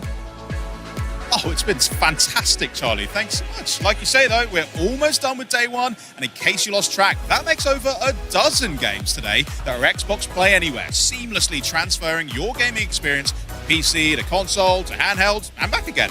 We'll be showing off even more fresh gameplay tomorrow. We're going to be dropping trailers and continuing to stack up those Xbox Play Anywhere and Xbox Game Pass rosters. We're going to have updates on Lego Batman, At Fate's End, Silent Hill F, Overwatch 2, Jurassic World Evolution 3, Ninja Gaiden 4, and much, much more. And we might even have a few more fun surprises up our sleeve too. Cheeky. It's going to be a rich, full day of all the news, big and small, from the world's largest games convention, Gamescom. Thank you so much for tuning in, and we'll see you tomorrow, same time, same place, new games. Cheers!